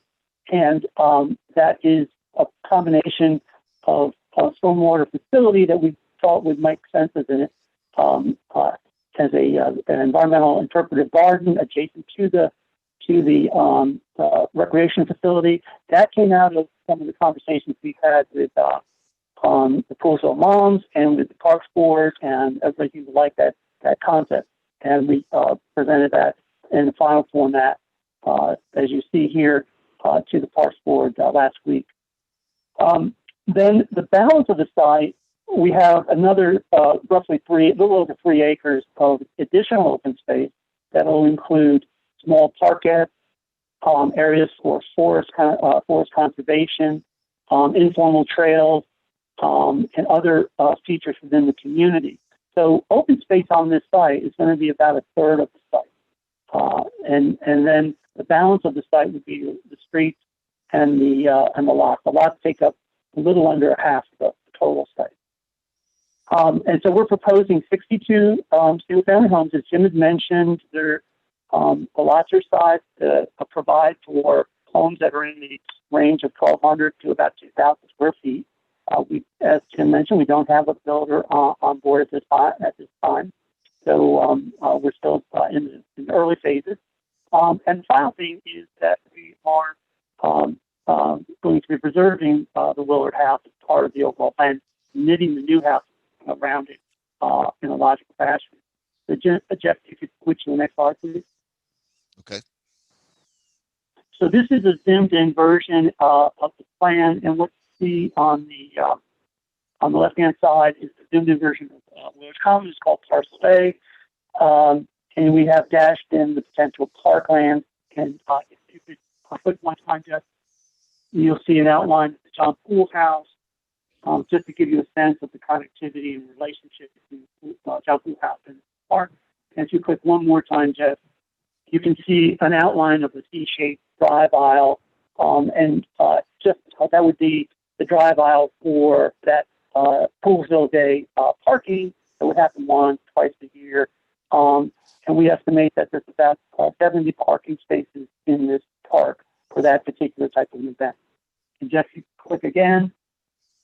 You have the zoomed-in version on the right-hand side of the drawing, showing the town hall, showing Beale Street, Waylands Commons, and the proposed park for the multi-age playground.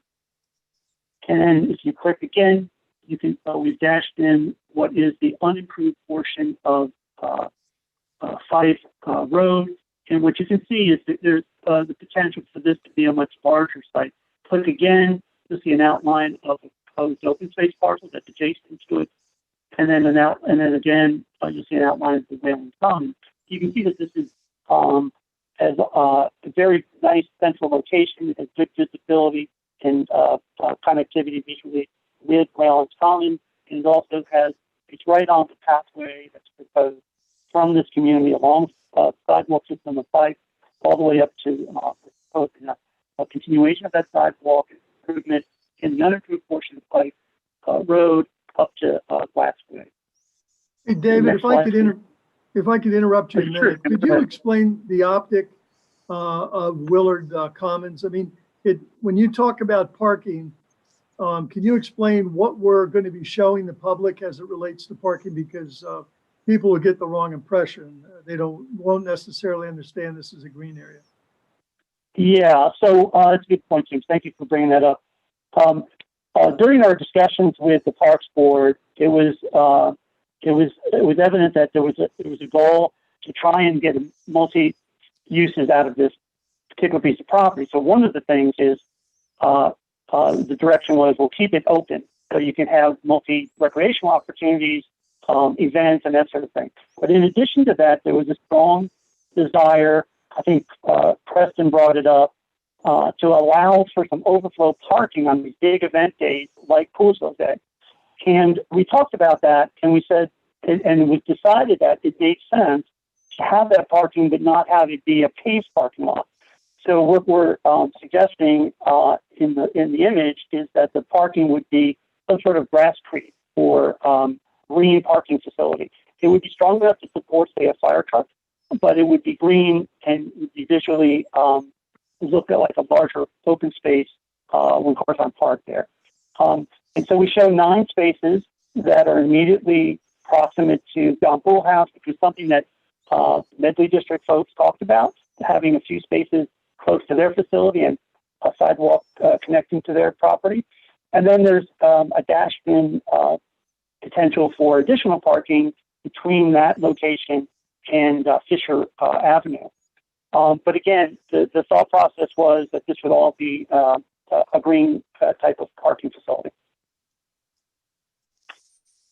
Thank you. And the only other thing I wanted to say, Dave, is that the Moms of Poolsville gave us a good suggestion, and we moved the playground from the back of the property down to where it would be more visible from Whalen Commons. The mother's points of view is, look, it would be nice to be able to be in the Commons and see our children playing, have a straight shot, not up the road a little bit. They also felt they gave us a lot of input on what kind of facility, play facility it ought to be. And then hearing a concept I'd never heard before, the mother suggested that there are autistic adults or autistic children, older, who also need a place to play, and that's not something that's usually kept in mind for these kind of facilities. And so we're going to try to be sensitive to that in anything that we propose. Yeah, and to that point, Jim, and thanks for reminding me about that. Earlier on in the discussion, this park we had proposed up close to the Glassway, and Jim's referring to it being moved during the meeting process that we went through with everybody. The second point that Jim talked about is the accessibility feature of the park. The idea here is that the park will be a flat surface. It is the perimeter of the park is bounded by a sidewalk system. So it's a triangular shaped park, but on each side of the triangle, there is a sidewalk system. And the idea is that we would have some fencing for, to keep children safe and within the park system. But there's multiple locations along there where gaps in the fence can be located at logical places for people to have accessibility, whether it be handicap accessibility or folks that are challenged in some way, that they can get into the park, safely use some of the equipment within the park. And then the other thing too, is a good example, is you can see that, as Jim had mentioned earlier, we consciously have shown the fronts of the units, 16 through 18, facing the park. So the porches on the front of the wrap porches or just front porches would be set facing the park, and then the alley to the rear, which is labeled as parcel H, provides access to the garages and to the parking, which would be in the rear of the property. So you'd have a very nice visual backdrop to the park as well, looking at the fronts of the homes. So maybe we go on to the next slide, Jeff. And this is an overall open space diagram of all the open space and features that we're proposing within the community. So several have already described. The darker green is the dedicated public park land. The lighter green are HOA open space parcels. There's dark overlays. A very dark green is the forest conservation areas.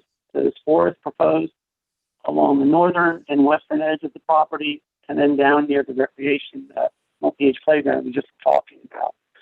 In addition to that, our goal is to attempt to get our entire, and we've been asked by the town to try and get our entire forest responsibilities on the property. So in order to do that, we are also anticipating the need or the desire to provide landscape areas that would have native species in it, and we would use that as a buffer planting. So you can see that in yellow between homes within the community, and also along Officer Owen's property, which is Ross Owen's property, which is just off of Glass Way. You can see that we've anticipated an area there for additional planting, so increase the buffer, the planted buffer between our community and that property, and then the sidewalk you can see would traverse between those two features. And then the final feature we haven't talked about yet is this project will provide improvement to Fisher Avenue in conformance with the streetscape plan. And so in addition to providing a new shoulder and a new curb and gutter, there'll be an 8-foot pathway system, multi-use path provided along the frontage. and then landscape areas included in that as well. So Jeff, if you could go to the next slide. This is our pedestrian system highlighted. And what you can see here, what I was just referring to is in orange along the bottom of the along Fisher Avenue. That's the 8-foot multi-use path that's proposed in the streetscape plan. The dashed yellow lines, the brighter yellow, are the sidewalk system, and you can see that the entire community is well interconnected internally and externally. As you can see, for example, along Beale Street, we've purposely lined up one of our sidewalks internally with the sidewalk that's in Wayland Commons. Just south of that, you can see that one of the sidewalks directly lines up with the gazebo on Wayland Commons. And throughout the community, you can see those sorts of things. The darker pathway system, generally to the north, would go through the conservation area, and that would be an informal pathway system. It would not necessarily be paid to be whatever the town tells us to be, but the opportunity is there for informal pathways through the will be a forested buffer. So we'll work with the town on that, obviously, and on the arrangement of these paths. We'll refine those over the next steps in the process. But the general idea is that if you walk through the community, there's no real direct access, but each of these pathways links a purposeful open space parcel or an important property to the perimeter, such as Wayland Commons, John Pool House, Glassway. Part of the connectivity is the Glassway as well.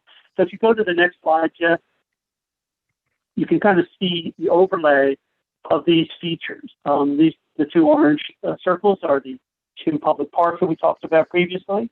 The blue circle along Fisher Avenue is a proposed feature with a bench, trash receptacle, and landscaping that would be interspersed or interconnected with a landscape feature on the site itself. It would look like a much larger park facility.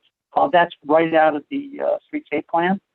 And then you can see the smaller yellow circles would be small parquet, small sitting areas or areas where people can gather kind of informally within a smaller neighborhood within the larger community. And as you can see, each of these features is not in the backyard, hard to get to, or that sort of thing. They're literally nodes on the walkway system. So one can walk through the neighborhood, stop at one of these small parks, and continue on to the John Pool House, or continue on to another location within Poolsville.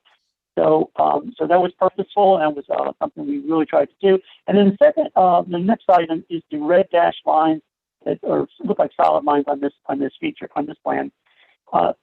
There's in the overlay zone, there's a requirement to provide a certain number of porches in the community as a minimum. And so we're just illustrating where we think those have the biggest bang for the buck, so to speak. So you can see we've anticipated porches fronting on the two parks, several porches fronting on Fife and Wayland Commons, porches fronting on the open space in front of the Willard House, and other key locations where there's a corner lot or a terminal vista and that sort of thing. So we've been trying to, it's just an illustration at this point. We'll get into more detail as we get feedback from the town, but that would be the thought process there.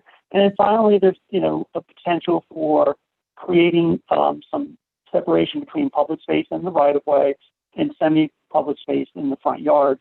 And so we have some hedges possibly proposed, again, to be further analyzed with town along the edges of the different streets, and that's in the cash green area.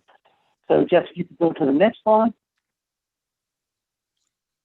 The next slide illustrates the different road sections that are proposed.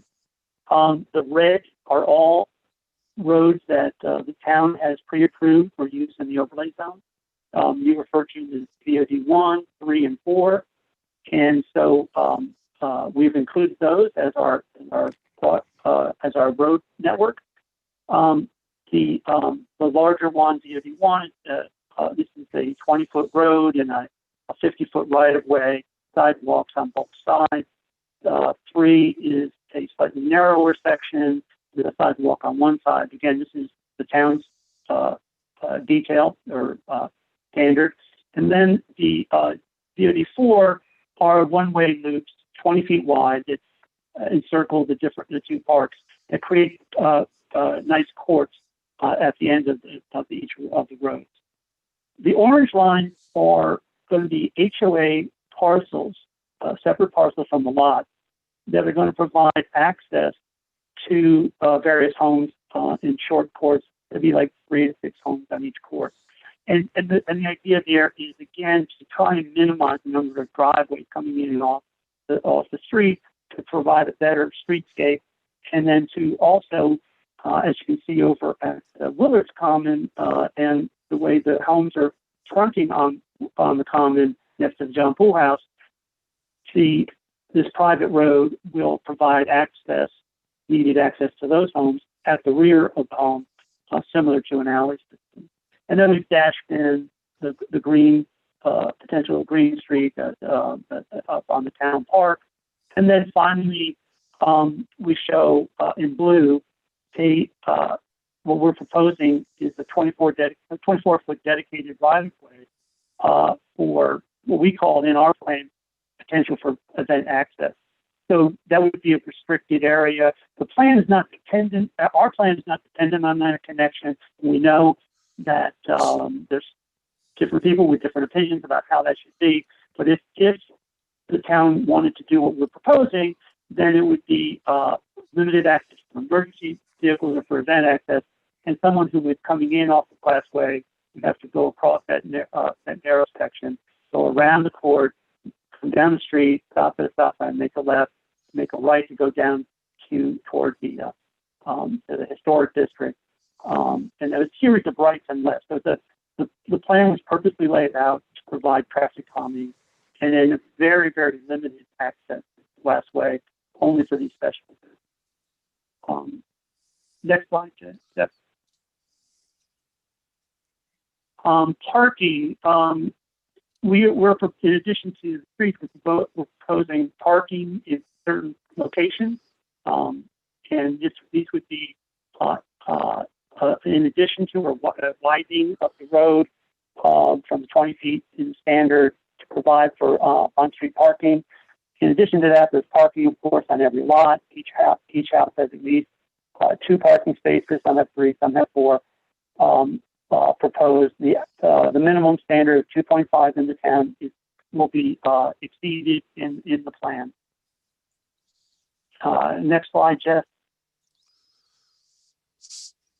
So this slide illustrates we're breaking out of the plan and talking a bit about building standards and the lot configuration standards.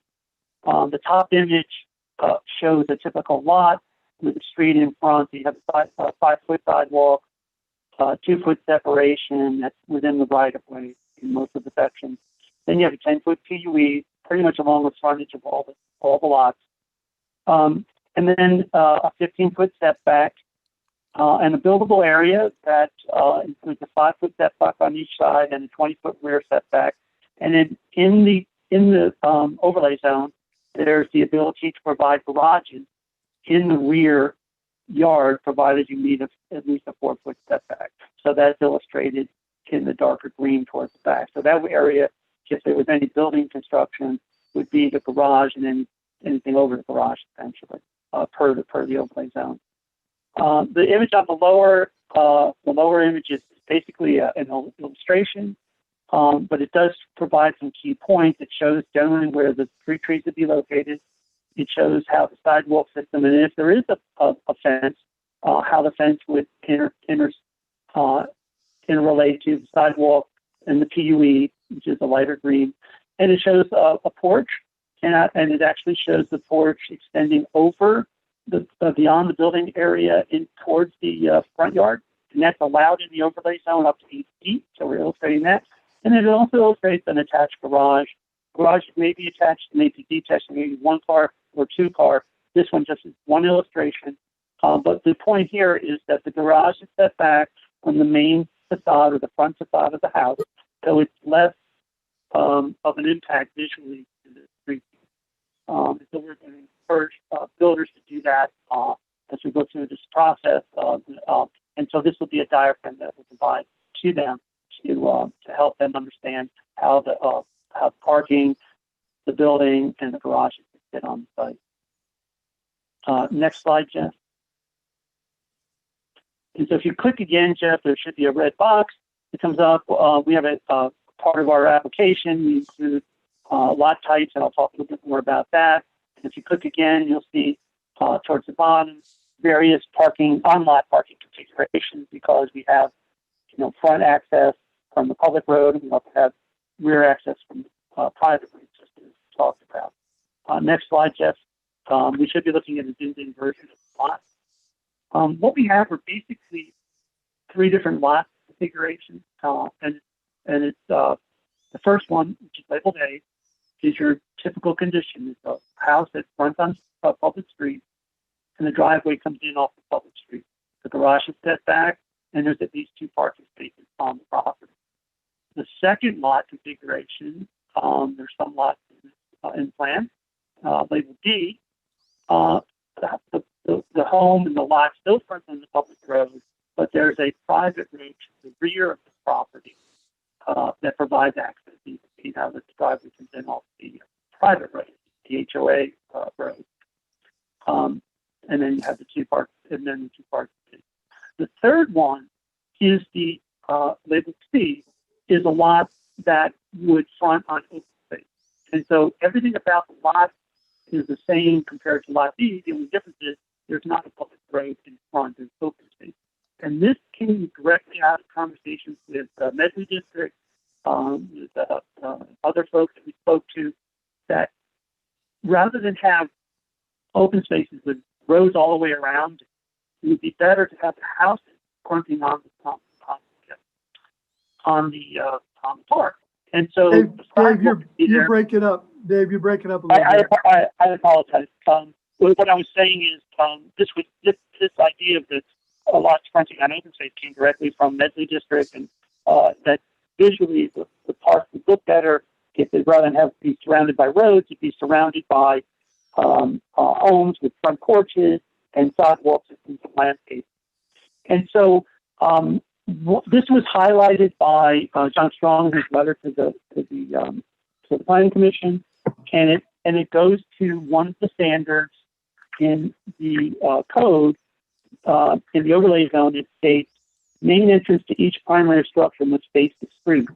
Well, in this particular case, it would face open space, and we're asking that the Planning Commission, because there's been a desire by the Parks Board, there's been a desire by other people we've spoken to, that this would be a positive situation. We would like to highlight that for you, and that that particular condition is slightly in variance with the overlay district standard, and we'd ask that you would support that.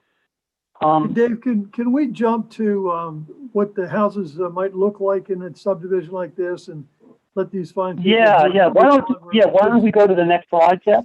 Yeah, we're down in the weeds more maybe than we ought to be. Yeah. Oh, okay. My apologies there. The next slide, if you're looking at the same one I am looking at, shows a bungalow cottage on the left and a Greek revival building on the right. So what these are, each of the examples we're going to show you, these are examples that we meet a lot of the standards and criteria of the overlay zone. But again, just to point out, we don't have a builder yet to discuss illustrative examples.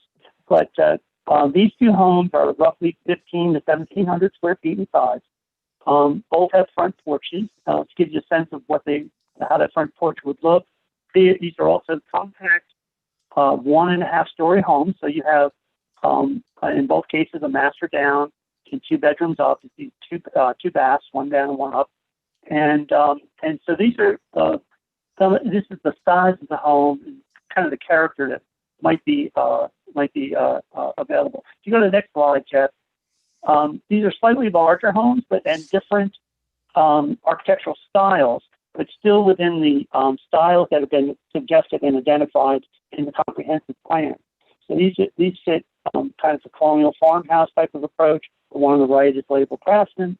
These homes are about 1,600 to about 1,700 square feet. Same concept. These are master down, 2 bedrooms up, but these would sit on the deeper lot. So these are narrower homes, and they're longer towards the back, so they would sit on a different lot configuration. And the one on the right has a wrapped porch. So we've indicated that in the plan on some of the lots. The next slide, Jeff, if you could switch to that. Again, these are new homes that are very much in keeping with the Georgian colonial style within the town.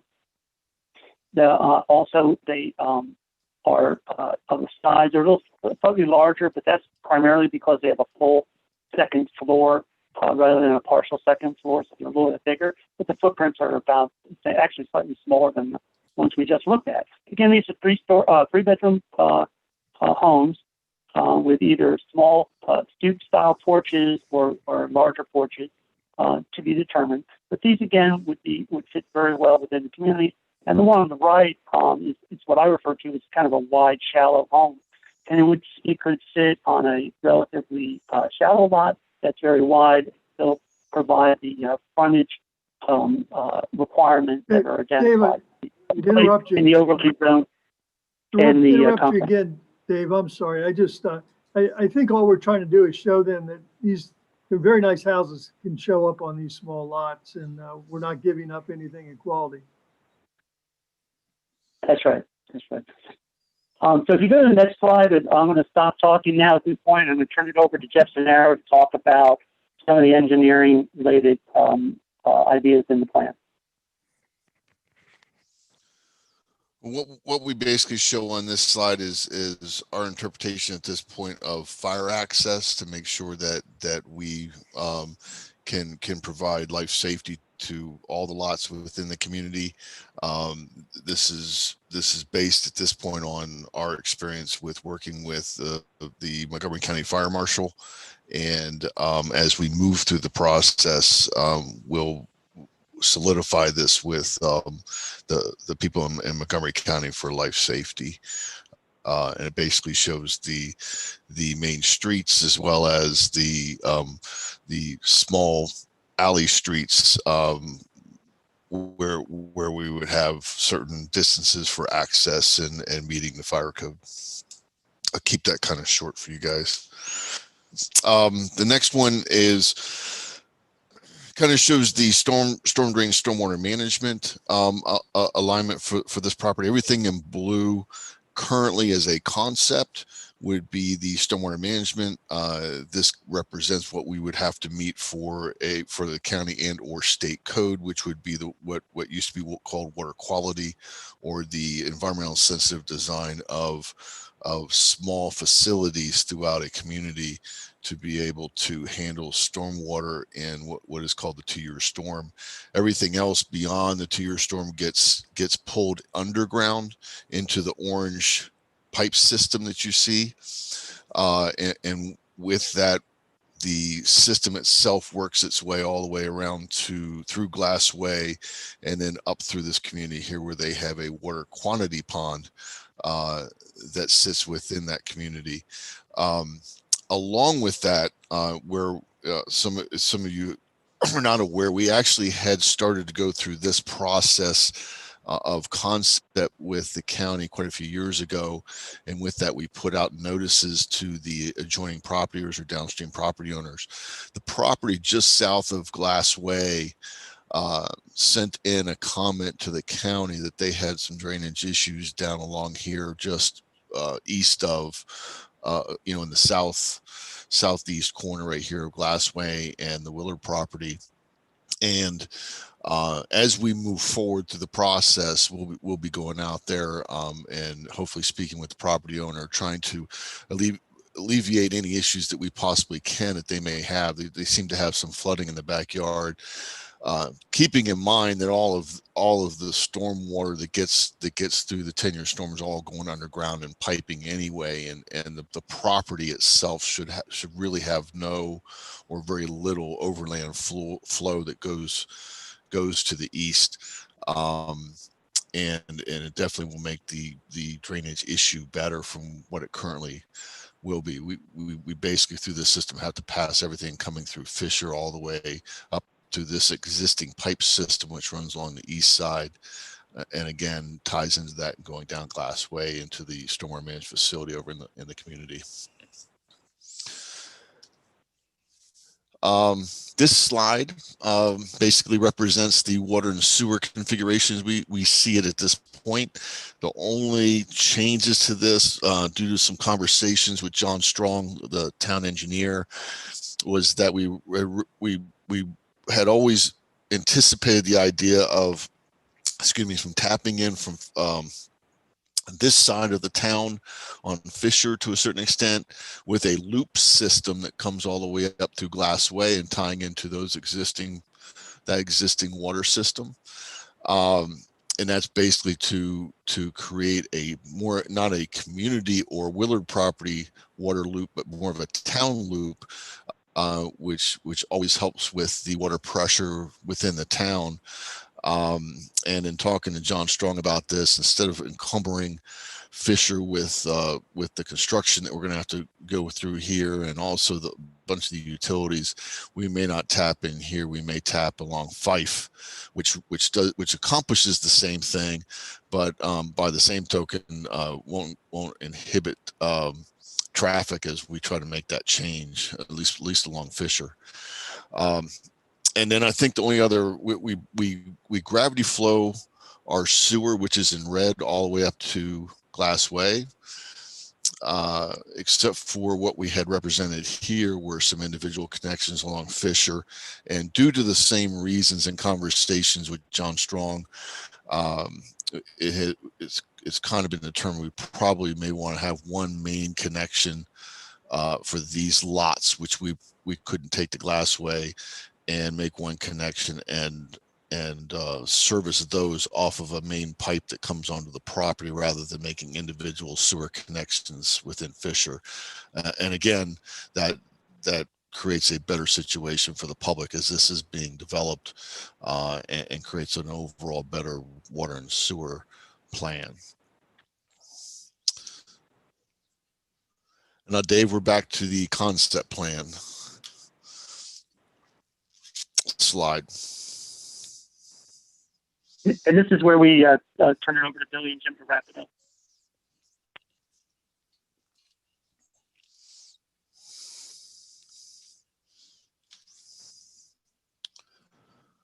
Jim, you might be muted. Yeah, I'm sorry, David. I couldn't hear what you said. I was just saying that completes the presentation from Jeff and I. Good. And just turning it back over to you, Jim. All right, thank you. Yeah, I'm just going to be brief, and then Billy has a few things he'd like to say. I think you could see that optically we challenged ourselves not to have straight lines. The idea of not having a road pass through this subdivision as a shortcut is very well planned here, because if Glassway is put through, you have to go through a one-way loop to get down to the main street, and then you've got a number of turns to make to finally get out to where you're going. People like Jerry and I believe maybe Martin both felt that we ought to not be a one in, one out kind of development.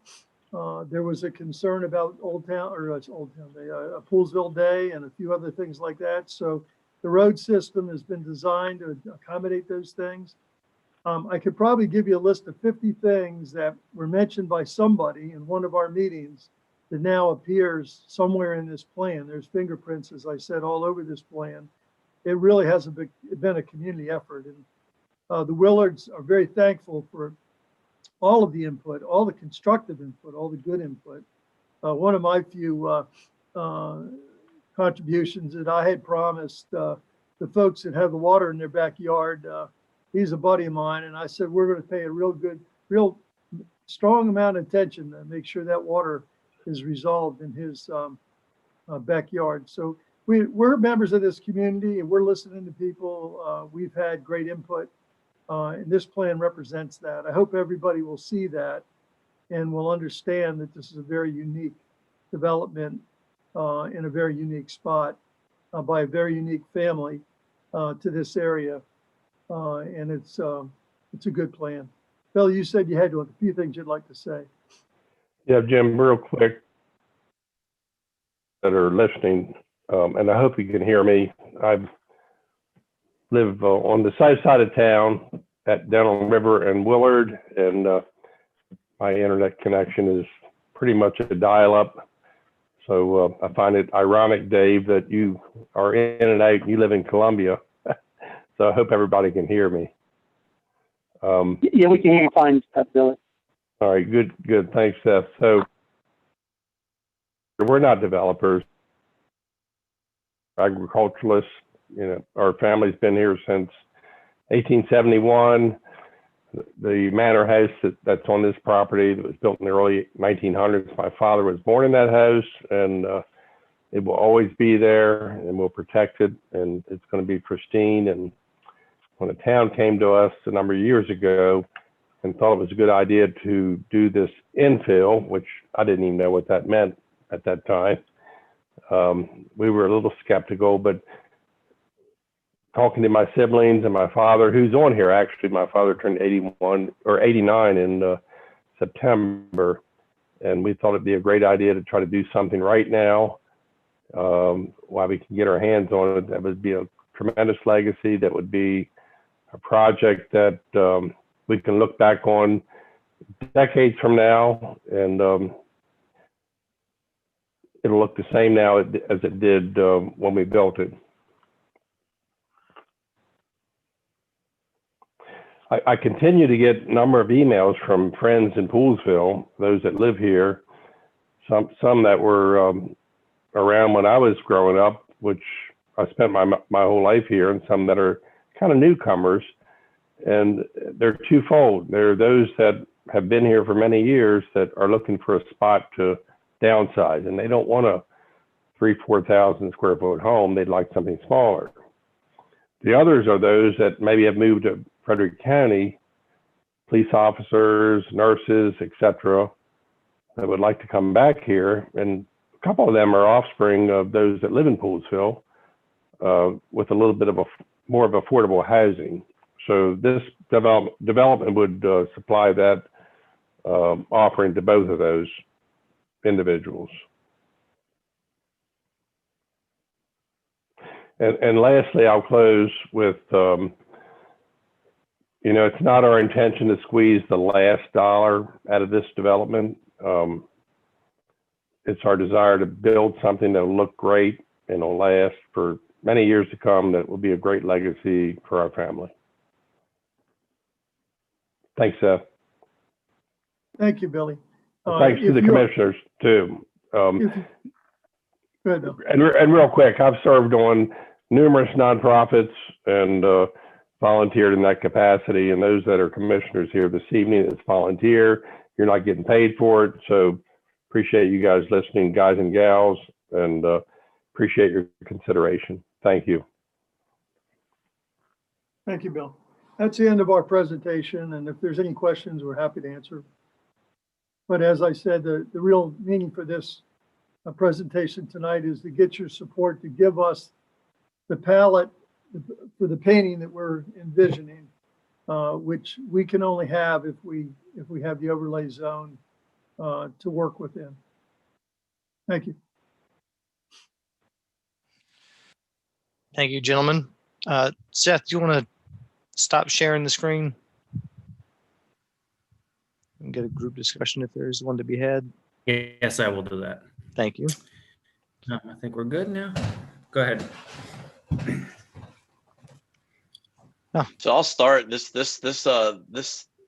really is like quite a contrast to what the original plan was, and it looks really, I mean, it looks really good in my opinion. There may be some little things or whatever but overall I really like it a lot, and I appreciate that you put a lot of time into it. Thank you. Seth, while Kevin, I'm can't hear talking, you. Sorry, Martin. I thought Kevin was talking. We couldn't hear him. Can you hear me? We can hear you now. Yeah, go ahead, Kevin. There's a button on my headset that doesn't work quite right. It keeps messing with me. Sorry. Yeah, I just wanted to echo what Martin said. I mean, I was on the planning commission when this went the first go round 3 years ago. and I was one of the ones who voted against the overlay zone. But man, this is a complete 180. I mean, it's the input they got from the community, the emphasis they put on the John Pool House, Wayland Commons, getting input from all the various groups, from like the Moms Club and the Historic Medley District, offering different types of housing that's not currently available in Poolsville is an awesome thing. I love just hearing the enthusiasm and the excitement from everyone who gave a presentation today for this group. What was a neat thing. We don't normally see that kind of enthusiasm about how they're incorporating this development and how it's going to work within the town, and how there's so many, all the houses that are going to open up to public areas and line sign of view, as opposed to seeing, the backyards of houses and stuff. They really looked at this, not in the microcosm of their land spot and how to develop that, but they looked at it in a broad view of how this development can really fit into town and how it can be an asset to the town. I love the parkland adjacent to John Pool House, to Town Hall. Selfishly, I really like the maybe a trail to the Methodist Church so I can walk to church maybe without going the long way. I need to walk more. Yeah, so I'm really impressed and really excited about this, and all the pedestrian connections and the enhanced walkway along Fisher Avenue. I'm just really thankful for how you presented this and how it's grown a lot in the last, 4 years or 5 years and stuff. And this is really nice. I just wanted to share that. Thanks, Kevin.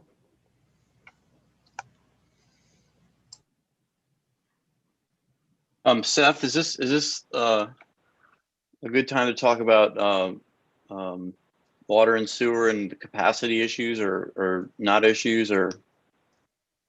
Yeah, we can touch on that for a moment without getting into great detail, but there's some sewer capacity issues that the town commission is focusing on in terms of creating a benefit assessment fee or increasing the impact fee of that nature, or it could always be handled through a public improvement agreement, which we do on all sorts of developments. We've done in the past for wells, and we've done it for open space, and we've done it for pump stations as well. So it's nothing unique that we haven't done on our PIA agreement.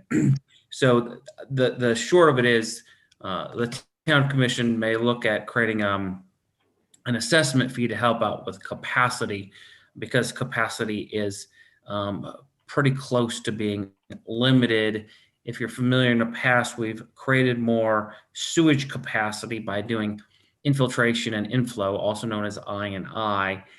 And what that does is it keeps the stormwater and rainwater out of the sewage system, because that water gets into the sewage system and we have to treat it as if it's sewage because it clearly has been mixed in. So if we can keep the pipes from getting stormwater and rainwater in there by doing basically a lining, we can decrease the amount of water flowing to the sewage treatment plant. And we're going to have to do some improvements to our sewer lines in order to keep that infiltration from occurring into our system. And there is a cost to that. John Strong, our engineer, who is sitting here with you tonight, has identified about $1.8 million worth of improvements to help stop stormwater coming in, to be able to create capacity for new developments. So in some form or fashion, the new developments are going to have to help out a little bit on that, because they need this capacity sooner than we do. That's yet to be determined by the town commission.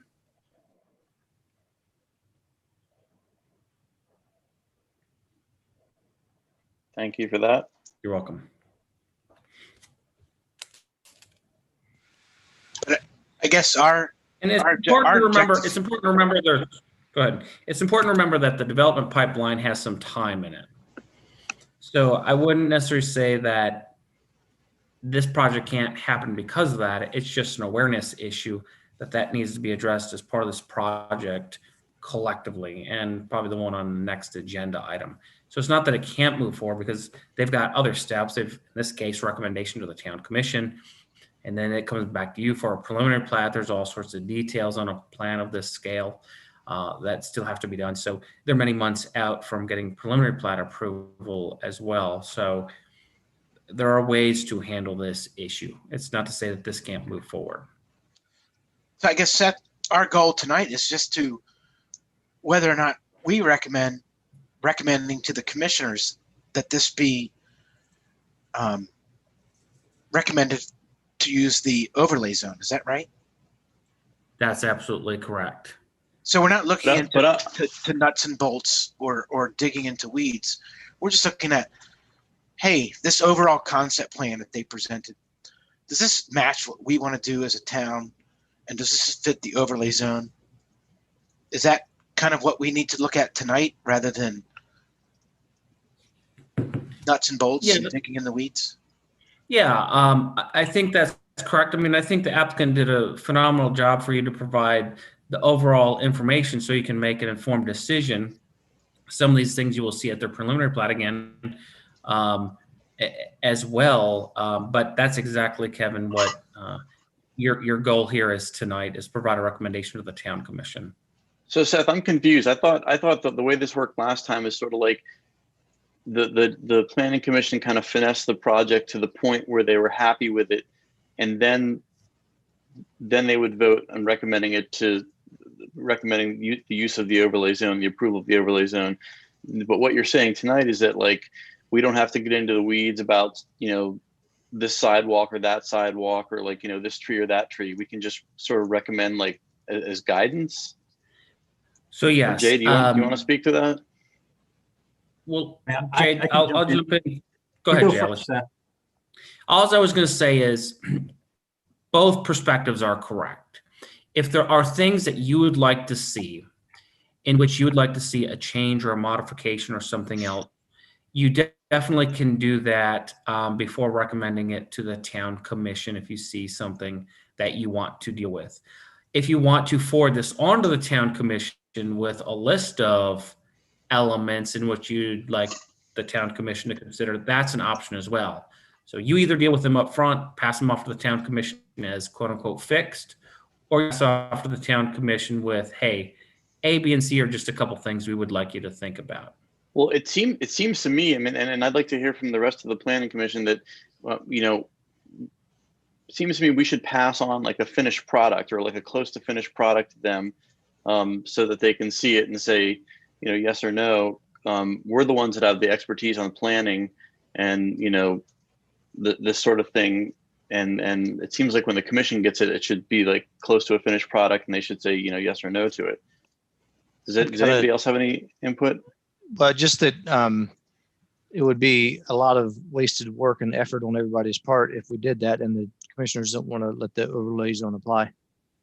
I agree. So we went to the same dog and pony show with the Willard property.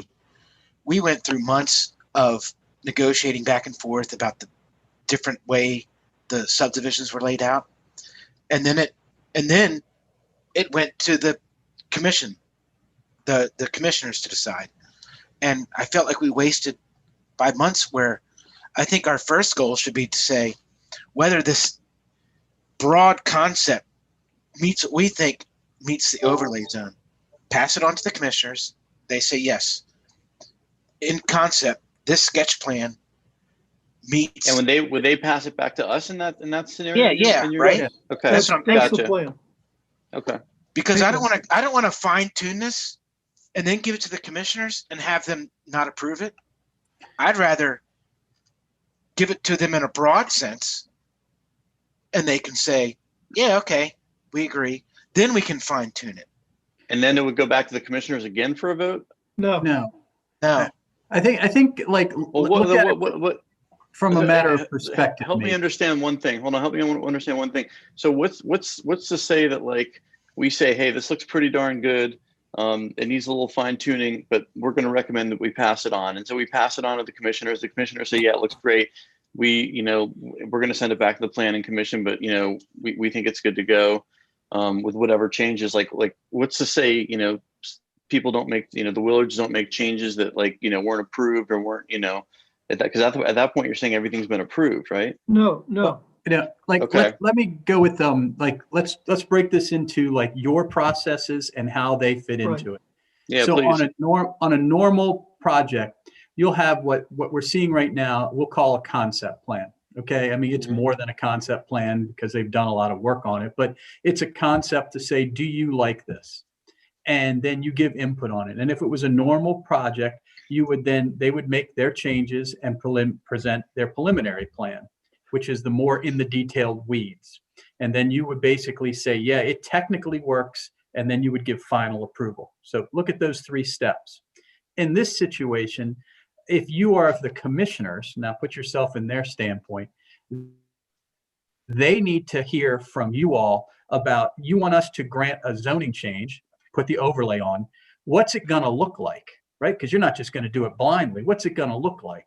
And so now you've said, well, they presented a concept plan that we really kind of like and that we think will meet muster with our things if you guys will go ahead. So if you're the commissioners, you need the concept plan to give kind of buy-in.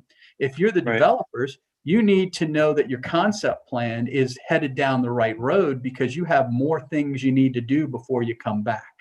So to summarize for you, Martin, you look at it and say, if this concept, this is the baseline, so you can't radically change this, and neither can the developer. If they get approval from the commissioners to do the overlay, it's based on doing something consistent with this concept. And then the next step for you all when it comes back is we're going to have a preliminary plan that's consistent with this concept. If you make major changes to this, then it's not consistent with the concept. And depending on what that would be, you may need to start over, which is what happened 3 years ago. So the planning commission would ultimately have, like, when it comes back to them, would ultimately have the last say at like, hey, this is not acceptable or whatever, if there was like some hang up or something. Exactly. Okay. Think of it I'm this good with way, that. in brass tacks, and it's more complicated than this, but to do what they want with the size lots, the layouts, and the density on there, they need a different zoning. And the commissioners are the ones that are granting the zoning, and that's it. They're not then in charge of anything else. However, when they grant that, they could come back to tell you is, we like this or we don't like it, and we'd like you to consider these things, Planning Commission, when you're going to head to take the concept further forth, which is kind of what they did 3 years ago. Yeah. Okay, that makes sense. If I may, I have a couple other quick questions. Can I ask them now or? Yeah. When they say that they're going to take care of the streetscape on Fisher Avenue, does that mean all the improvements that, like, in that portion of roadway, all the improvements that were in our streetscape, like the bump outs and any crosswalks that were implemented in that? I could look at that and discuss it with the applicant. I believe in that section, since it's mainly a 2-lane profile, there's probably less of those things, but I can communicate with the applicant. More of them are on the front of Wayland Commons going down to Wooten. Okay. I'm just but curious. Definitely installing the curb, and the sidewalk is part of that element. And then we talked about making the overhead utilities underground. Okay. And a question for maybe for you, Jim. You showed us some really, really fantastic looking houses. Particularly, I like the cottage bungalow, the farmhouse, and the craftsman. Is your intention to mix and match those a little bit so that it kind of mixes it up, or will they all look the same essentially? I don't know if you can hear me or not. Can you hear me? You can? Yep. Okay, good. Until we have a builder online, we can't say exactly, but we've met with a number of builders. And basically what we were told is if we come up with a building box that basically can fit on every lot, then how we do the elevations, in other words, the whether it's a craftsman style or federalist style or whatever it is, all of that can fit into that, and builders are willing to do that. And we had a builder that we were very excited about. They got into this product. We really thought they would be our builder. They had a couple successful projects go on in Colorado and then in Nevada, and they lost interest in Montgomery County, at least for the time being. So we decided just to pull back and get this thing done the way we want to get it done, the way the community wants to see it. Then we'll take on the hard task of finding the right builder, because most likely whatever builder comes in here is going to have to do new architecturals to be able to do their product. But yes, we would like to think there is going to be, the last builder we were talking to, I got the feeling it would be as many as 12 to 16 variations. It sounds great. Yeah, of this. And I think that's more the old style. That's the way things work, because everybody was building with their own builder, their own house, the way they wanted it. And if we can pull that off, if we could have that appearance, then we've really done something. And that's what we're going to try to do. Definitely. Martin, let me just add a couple things here. On a typical subdivision, as Jim has said, they'll come in with several different models. And then when the purchaser comes to buy the product, they pick the type of product, and the builder has to agree that it'll fit on their lot. So that's why you see a variation, for instance, currently at Brightwell, using that as an example, you see a variation in the houses there. The people come in, they want that particular kind of a house, and they want that lot. And that's typically the way it's done. Jay, if you don't mind me intervening a little bit on the discussion about what we're doing here tonight, what we find is that zoning line makes it impossible for us to do the kind of community that we want to do. How that zoning line goes away is the overlay zone. So in effect, what we're really doing here is to be able to paint the picture we want to paint, or Martin, in your case, take the photo I want to take, or we want to take. We have to get rid of that zoning line and have to treat the parcel, the site, all as one zone. And that's why we've got to have the overlay zone. It was a great concept. It was a brilliant thing for the Planning Commission to decide to do years ago. I think it's going to pay dividends here and in other places in town. That's why we're here. It'd be much easier not to do this. No, I mean, like I said, I think everything looks like pretty darn good. So great. Thank you. All right. Can everyone hear me, or should I wait? Okay. So I wanted to echo what Martin and Kevin already said. I think this plan looks significantly different than the plan we saw a few years ago in town. I attended the Poolsville Moms meeting when you had it about the playground. And I can tell you guys that a lot of the moms were very excited about the idea of having smaller, more moderately priced homes for their parents to move into the area, or their parents to downsize and stay in the area, or small families to have smaller home options that were single family. So I think that you're definitely hitting a market that is really needed in our community. And I think that that's a really good thing. I do have one question. Around the whole border, there's all this extra forest or parkland, except there's one house that abuts right next to the John Poole Arboretum. It's house 54. There's forest that goes above it. And then there's the, I think you guys were referring to it as Willard Commons to this, I don't know, my north, south, east, and west, but closer to Fisher. But South. This is south of it. This house is in between there, and it abuts right next to the Arboretum. Is there a reason that that one is there, or could that be considered to be forest still? Amanda, I asked the same question, and David, I don't remember your answer, but I think you told me we can fix that anyhow. But what do you, David, can you remember why the buffer didn't extend in their backyard? Yeah, there's a couple of ideas there. One is that having the house fronting on the park creates that edge to the park.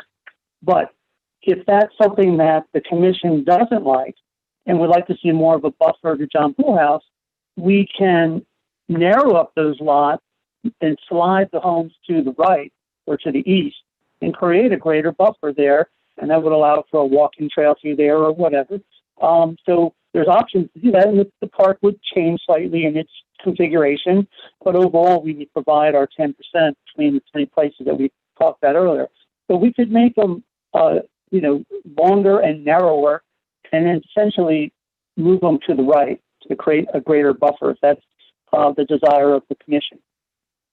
So it's a trade-off, Dave, but it's something Planning Commission will get a chance to look at and advise us on. Yeah, exactly. So, I mean, either way, if you like the idea of creating the building fronting on the park, that's what we're showing. If you like the idea of less building and more connectivity with the future forest, we can accommodate that as well with a slight change in the design.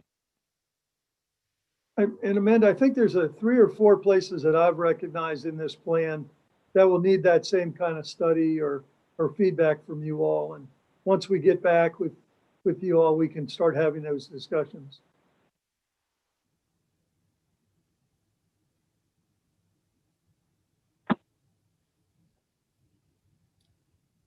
Have any other comments, guys, on the board? Lexi, you got anything?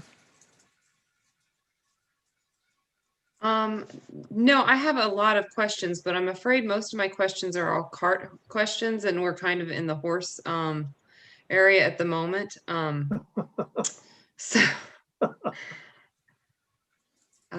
No, I really like this plan. I think there's a lot of very good things happening here. I can see some things that I've got questions on fencing. I've got questions on HOA. I've got questions on why you're only looking at one developer and you're not just using really restrictive CCRs to consider multiple not developers, but builders.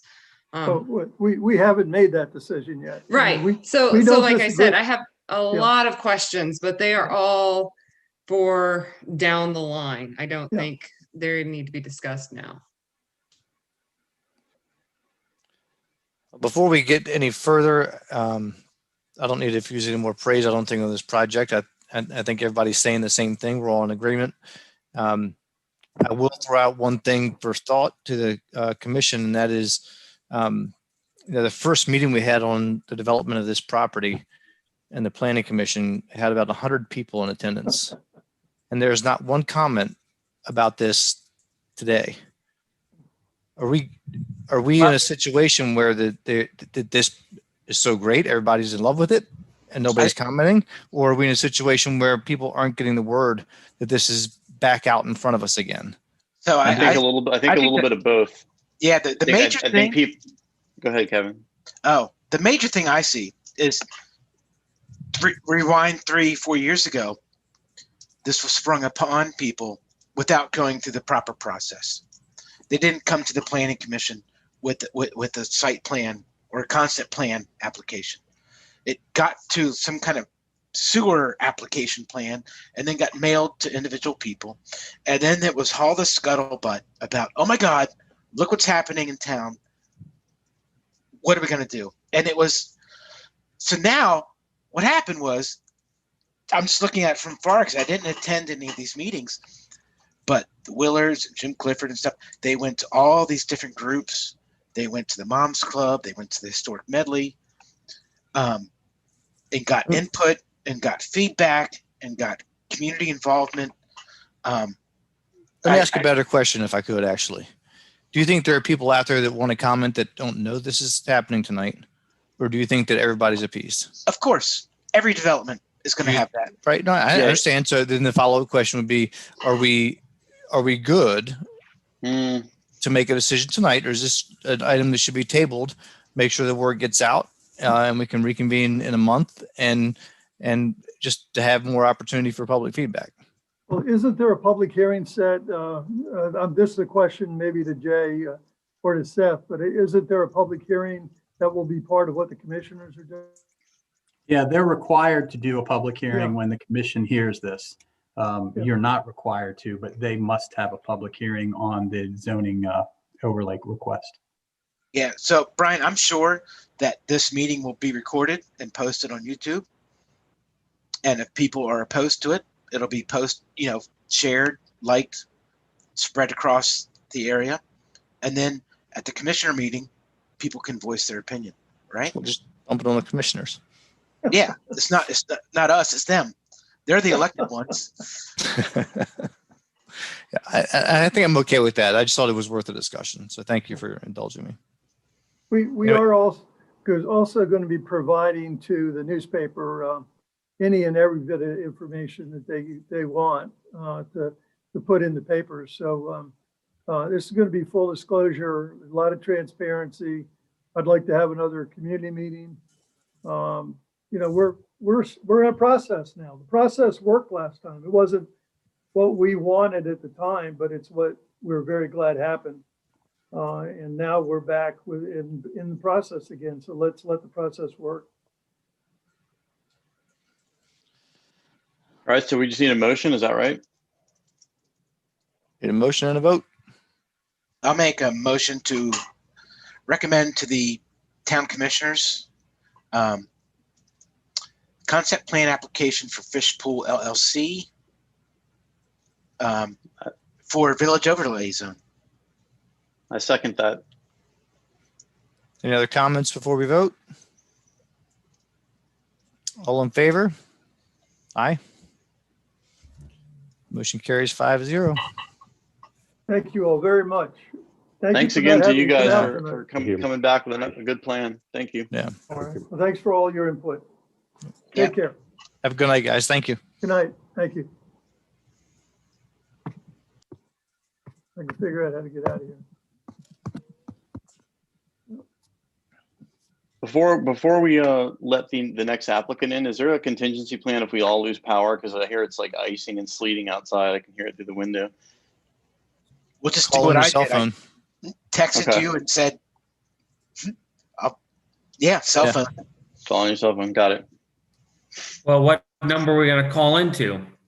Well, I called Martin. What group? No, but I mean, seriously, we'd have to conference call it, and I don't have my conference call with me.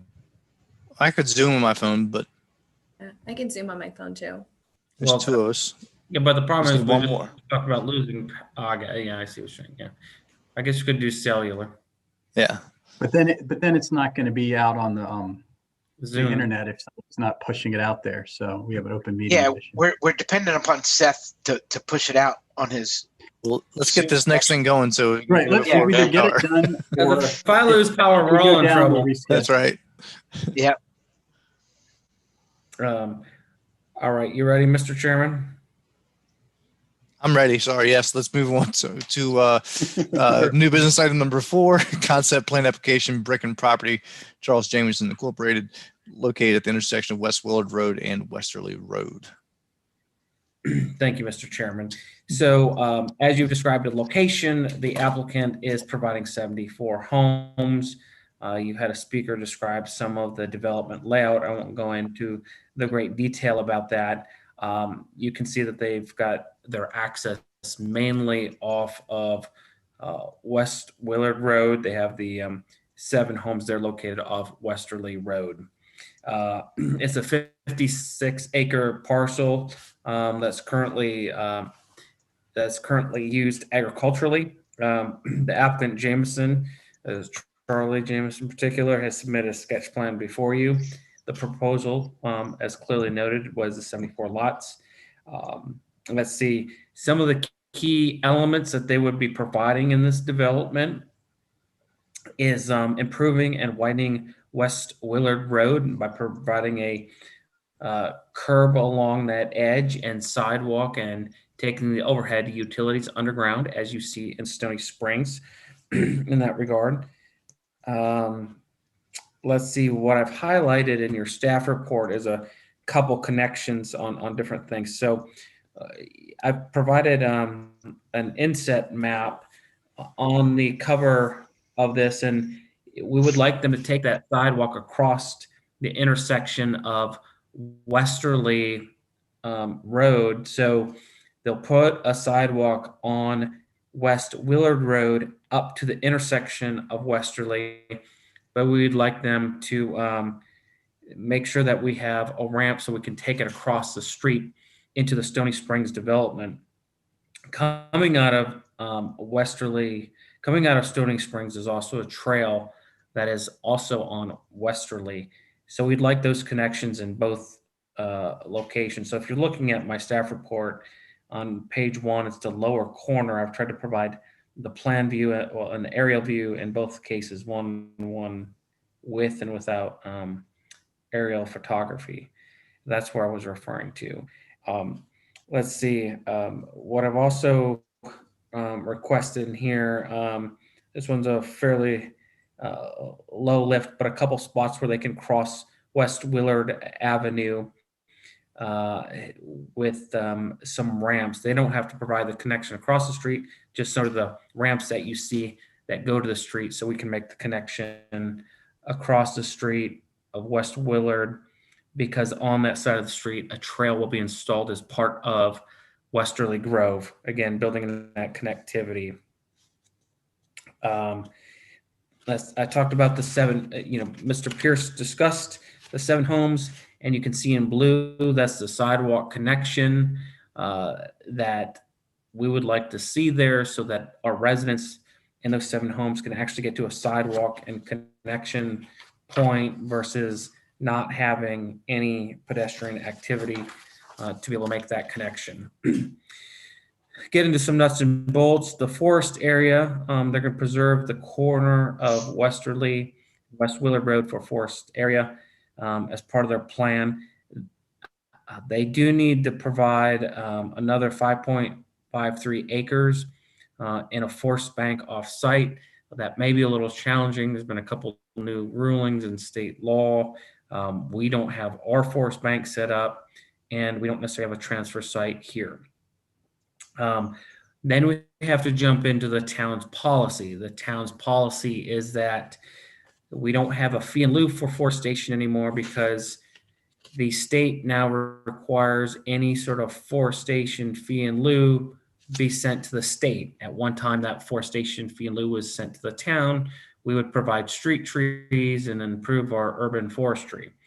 So since we not allowed to do that and have to send the check off the state, the town commission has not approved of any fee in lieu forestation. So it either has to be provided on site or some other mechanism that is still yet to be developed. Open space, I noted the applicant is providing a small area of open space. They could do a fee in lieu of dedication, which we talked about earlier tonight. That was done across the street with the Westerly Grove project as well. And that can be worked out in the details. There is a tot lot across the street in the Westerly development. Of course, there is also soccer fields there at the Westerly Park and the Westerly soccer fields. Stormwater management, that was discussed a little bit by the person who communicated with us. I can say that the project known as Westerly Grove across the street was able to successfully use swales to deal with both quantity and quality. That isn't always typical, but it sometimes happens. This is why this is really just a sketch plan. They'll have to figure that out to see if they can actually get the quantity.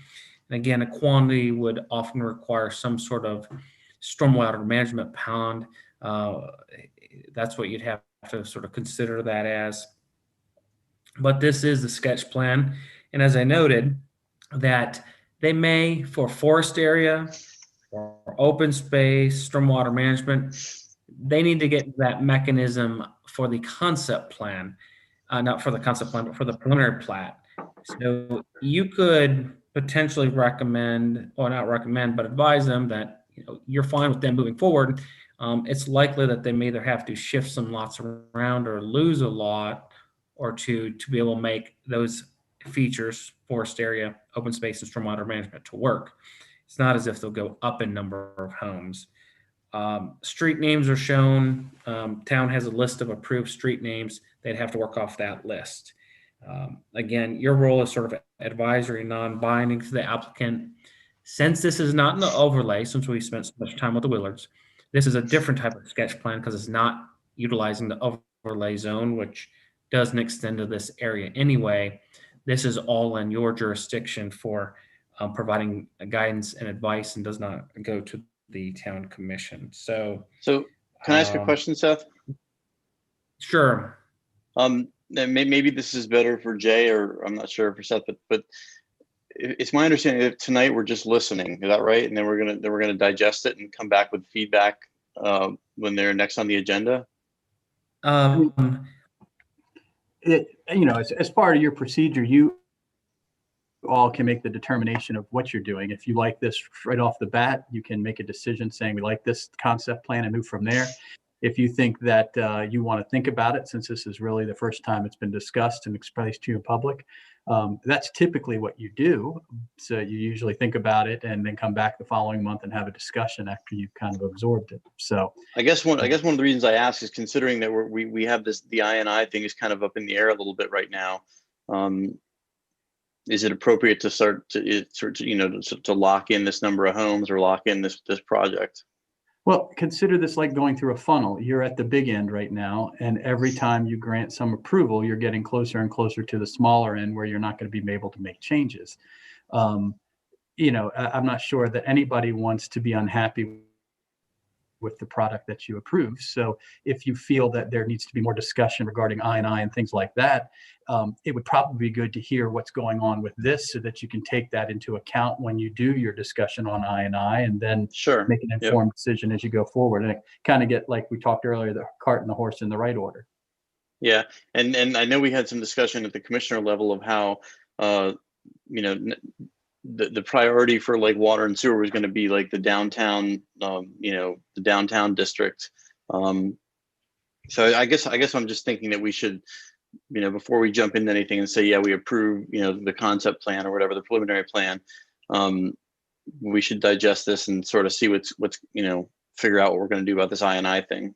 I think it's responsible on all of you, or incumbent on all of you, to have a working understanding of the I&I issue as a concept, and then the solution that is being put in place or being proposed to be put in place by the commissioners, and how that relates to the capacity allocation plan. You wouldn't have to know how to detail it or how to do it yourself, but you should have a working understanding that when somebody comes in and asks for approval, this is what it means in terms of that scope. And I don't think we're quite there yet, because we're just starting to get to that, even on the commissioner level. Okay, thank you. And as you've indicated, Martin, this is the first time you've seen this tonight, so you may want to take some time to digest what has been presented to you. So I basically went through most of my I shouldn't say concerns, items that I've noted on here as things that the applicant just has to be aware of as they move forward that are technical in nature, and a couple of things we've added. But some of these additions, when you're comfortable making a suggestion to the applicant to move forward, you may want to add in, such as the sidewalk I've talked about. These driveways not coming directly off of Willard Road. I pointed out 3 lots that could come off the interior roads. I've talked about a couple cross connections, and those are some of the key highlights here. Anything in terms of forest area, open space, stormwater management, always kind of one of those things that are in the details and will be worked out in the preliminary plan. So broadly, that concludes my staff report. I provided some of those elements the Planning Commission can advise to the applicant. Very good. Any other discussion before we bring him in? Nope. All right, let's bring him in.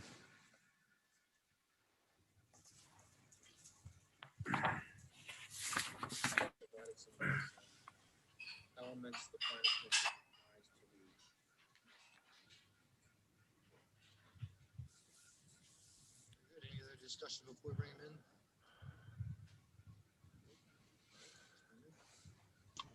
I think I hear YouTube reverberation again.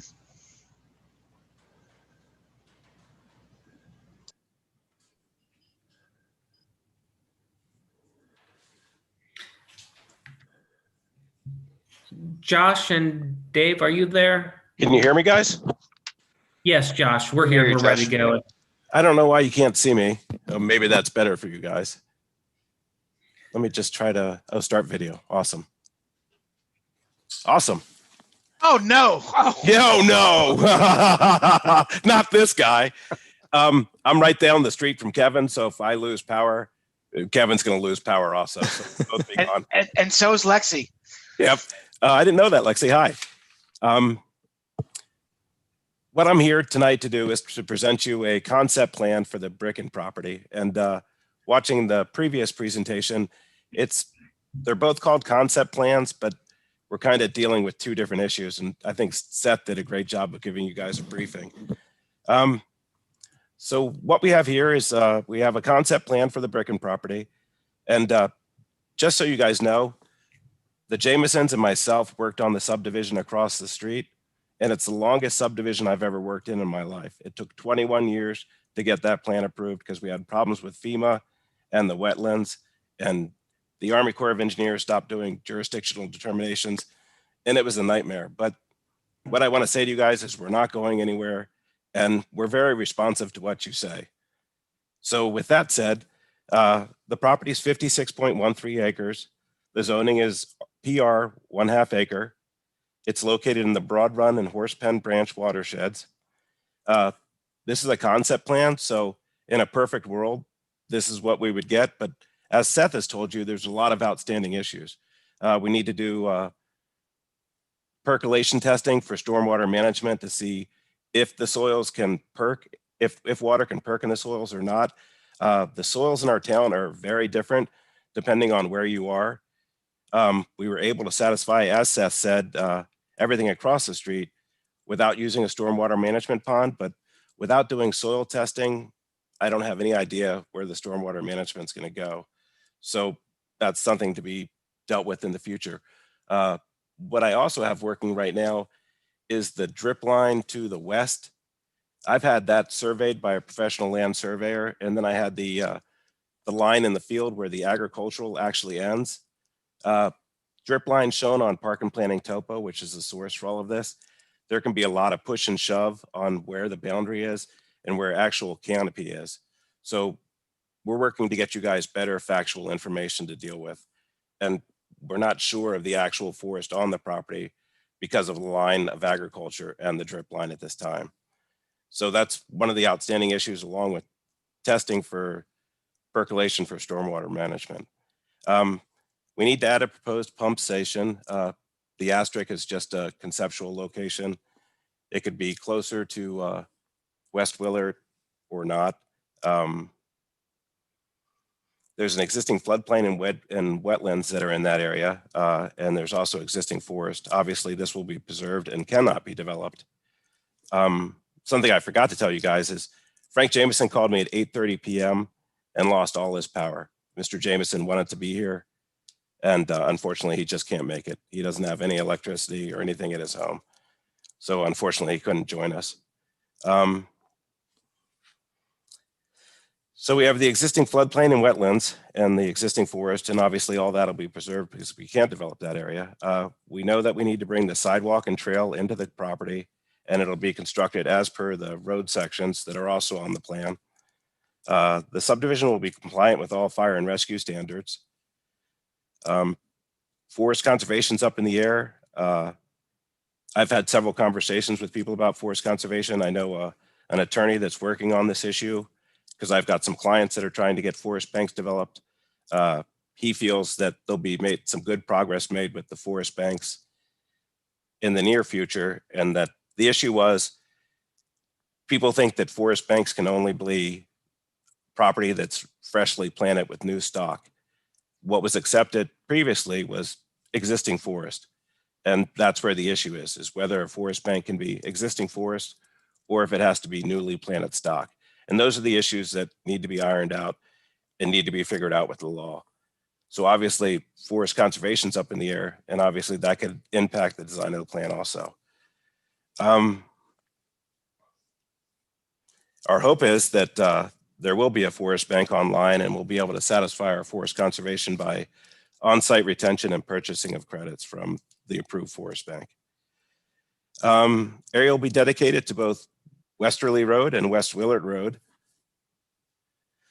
There will be 3 non-buildable parcels on the land that will be forest retention and/or open space and dedicated to the town. The remainder of the open space, we hope to satisfy by fee and lieu. Proposed Bottomer Court, we aligned with the existing Bottomer Avenue across the road. So there's good sight distance and limiting the opportunities to have car accidents where people can't see each other. And the proposed lots will be served by public water and sewer. And that in a nutshell is all I have for you guys tonight, because I'm as tired as you guys, and I can't believe you guys have been here at 10 o'clock at night.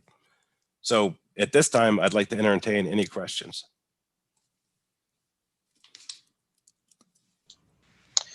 I just want to make, I thought Bob Pierce made a lot of good comments, and I want to see his written testimony.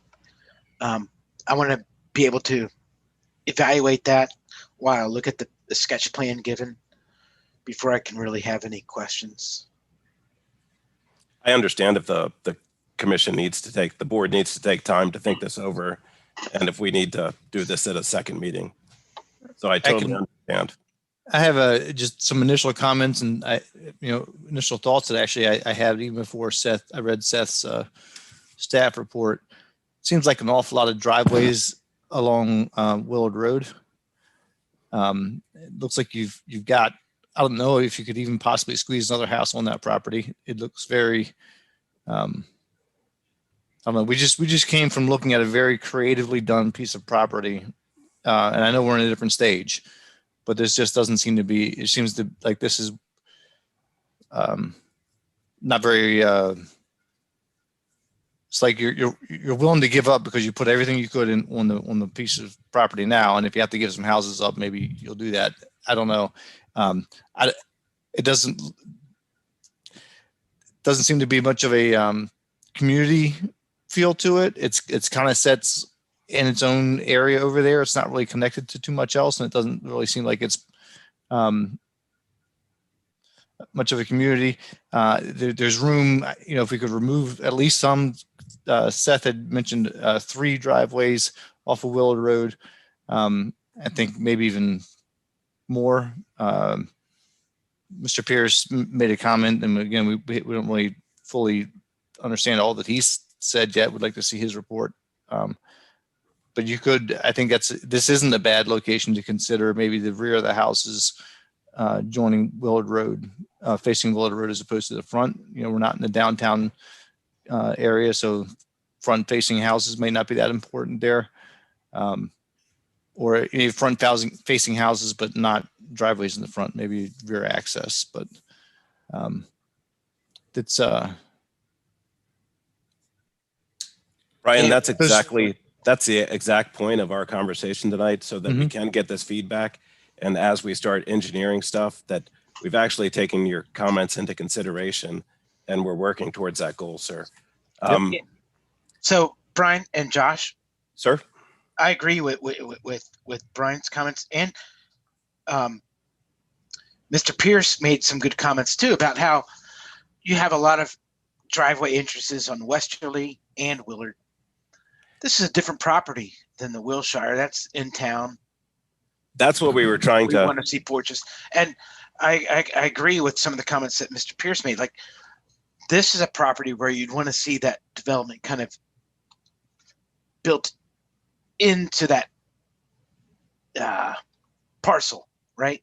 So because it's kind of the exit of town, you don't want it to see. You want to see more trees and barriers along Westerly and Willard. Those are my initial comments as well. I heard from Mr. Pierce, but like I said, I want to thoroughly read his, because he had a lot to say, but he tried to say it so quickly, I wasn't able to jot the notes down. Yes, sir. I totally understand. If I could jump in a minute from a planning perspective in this regard, there's a couple things that I did not mention, and we could maybe figure out how the lots enter and interface with West Willard Road. One of the things that I, from a planning perspective, think might be a good option is the roads potential, excuse me, the houses potentially face West Willard Road, and we can talk about the access in a moment. But we have to remember that the town has recently gained ownership of that road. We do need to drop the speed limit in that vicinity because we have the authority. That road should begin to look a little bit more like an urban section versus kind of a county suburban section with higher speeds and those sort of things.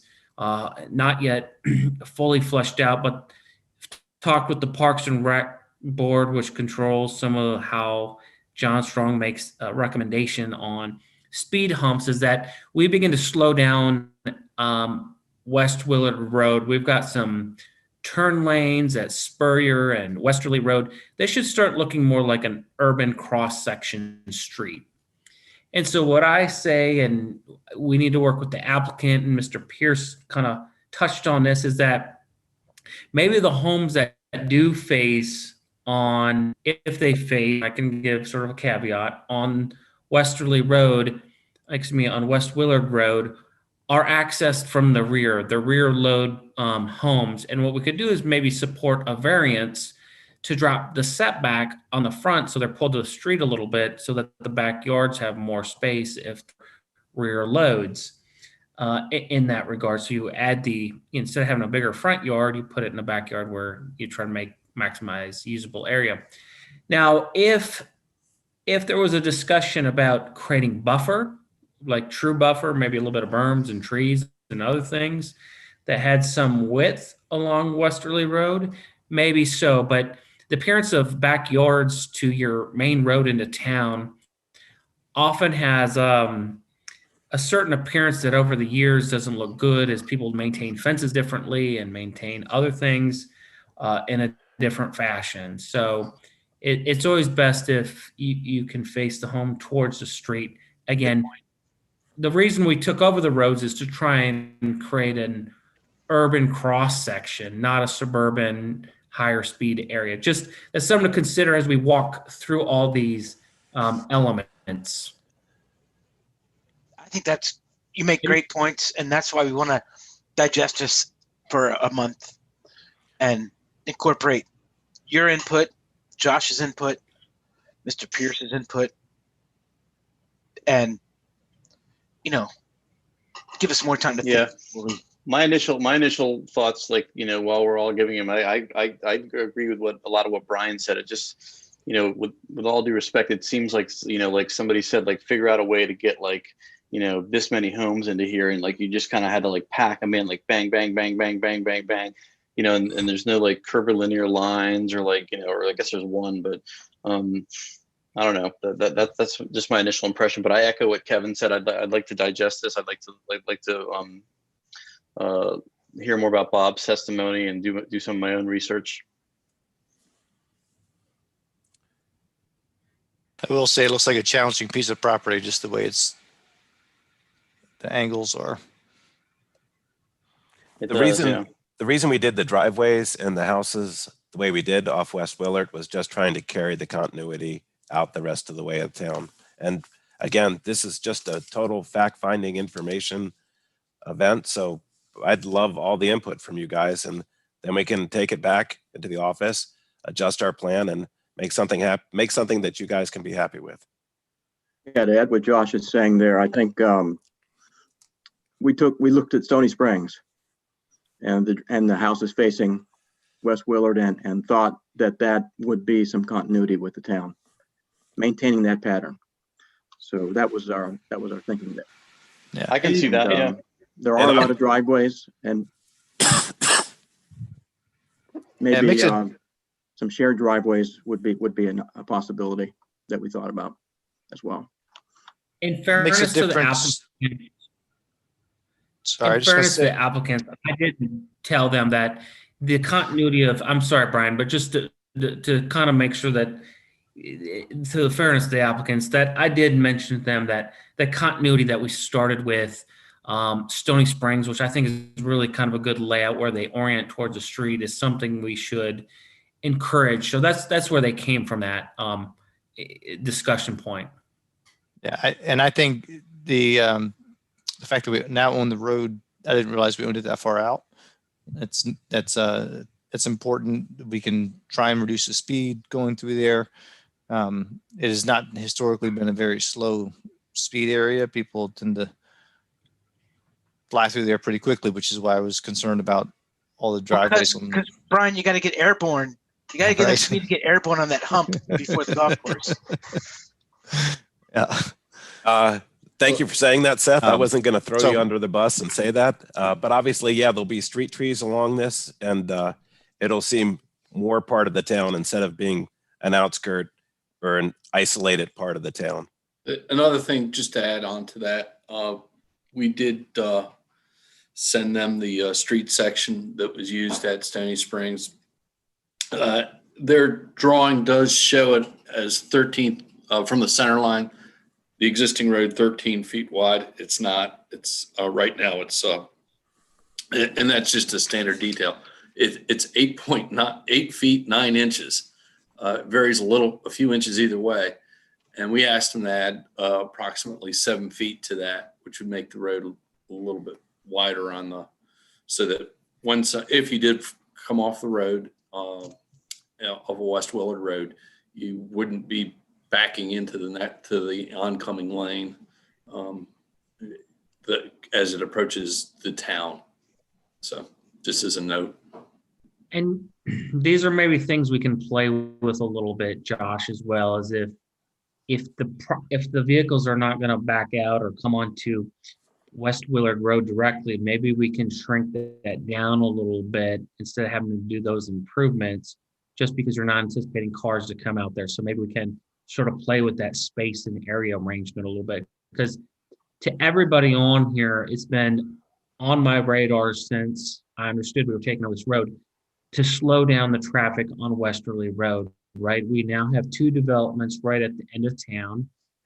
We have Stony Springs. We should, be sure that, our students as they walk to school feel safe on the sidewalk, and they can actually cross the street as well without feeling like they have to run some sort of gauntlet at the speed ratio. So that's the reason I mentioned the right-hand turn lanes on Spurrier and Westerly, is that, what it happens is when you give a decel lane, that means the people going straight through feel like they don't need to really slow up. I'd like to put like a 4-way stop at Westerly and Spurrier on West Willard, because it's supposed to be an urban road. That's the whole reason we took over the road, is to calm the traffic and slow the traffic and make it feel pedestrian friendly.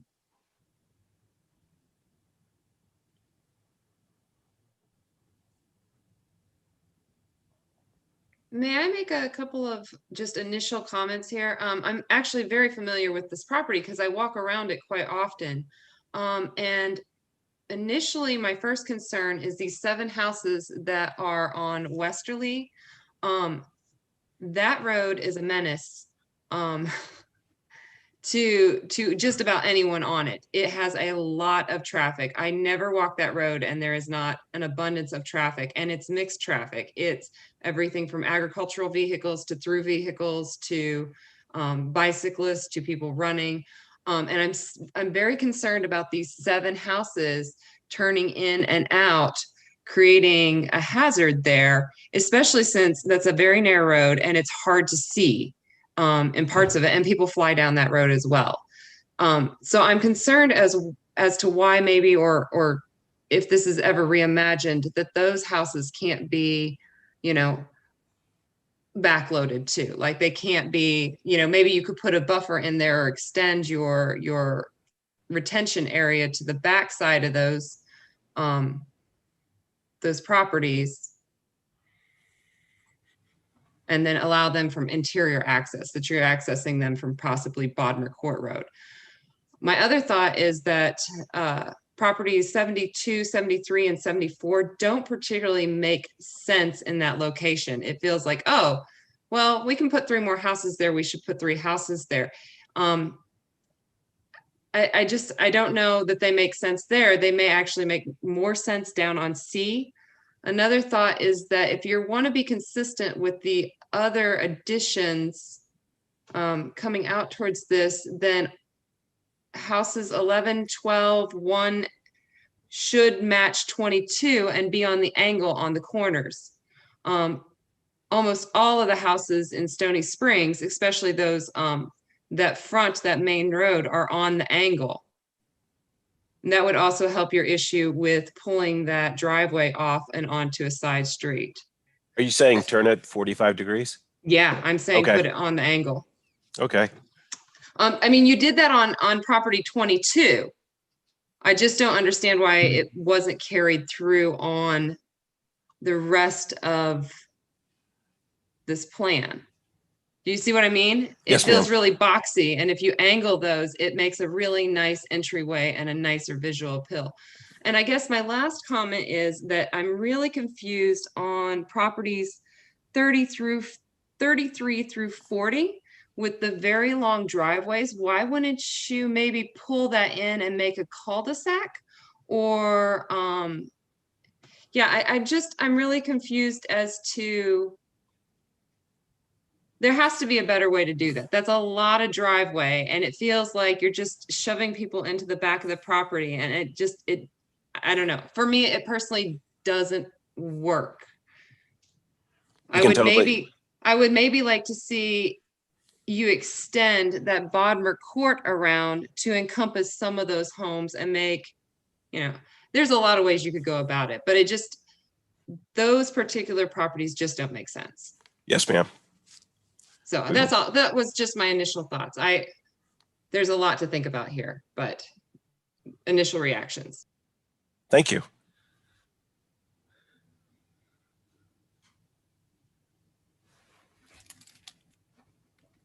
I think I'm the last person to weigh in, but I agree kind of with what everyone has said so far. I really want to be able to read what Bob Pierce said. I want to be able to take in this concept plan a little bit more, sketch plan a little bit more, and really kind of do some research on it before I have really viable feedback. I do think that what people are saying with keeping houses fronting West Willard and Westerly, so that it's consistent from Stony Springs down, is I think a good thing. I think that's a lot of driveways, like everyone's saying. I think there's something that has to be done with that. So, and I definitely agree with Lexi with those 33 through 40 being super weird, feeling really odd there, but. Okay.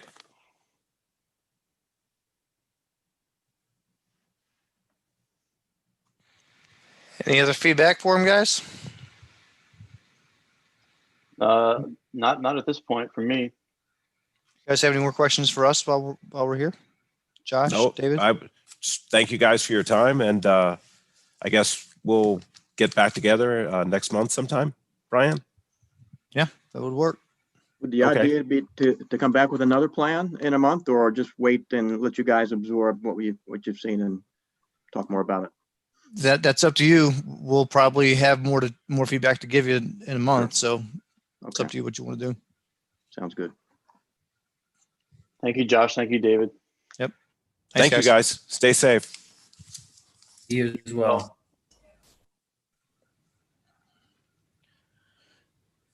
That concludes our new business, and we have no old business. Thank God.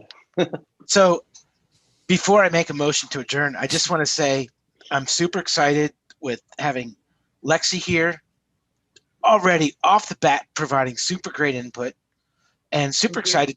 Amanda's fairly new too, providing super great input.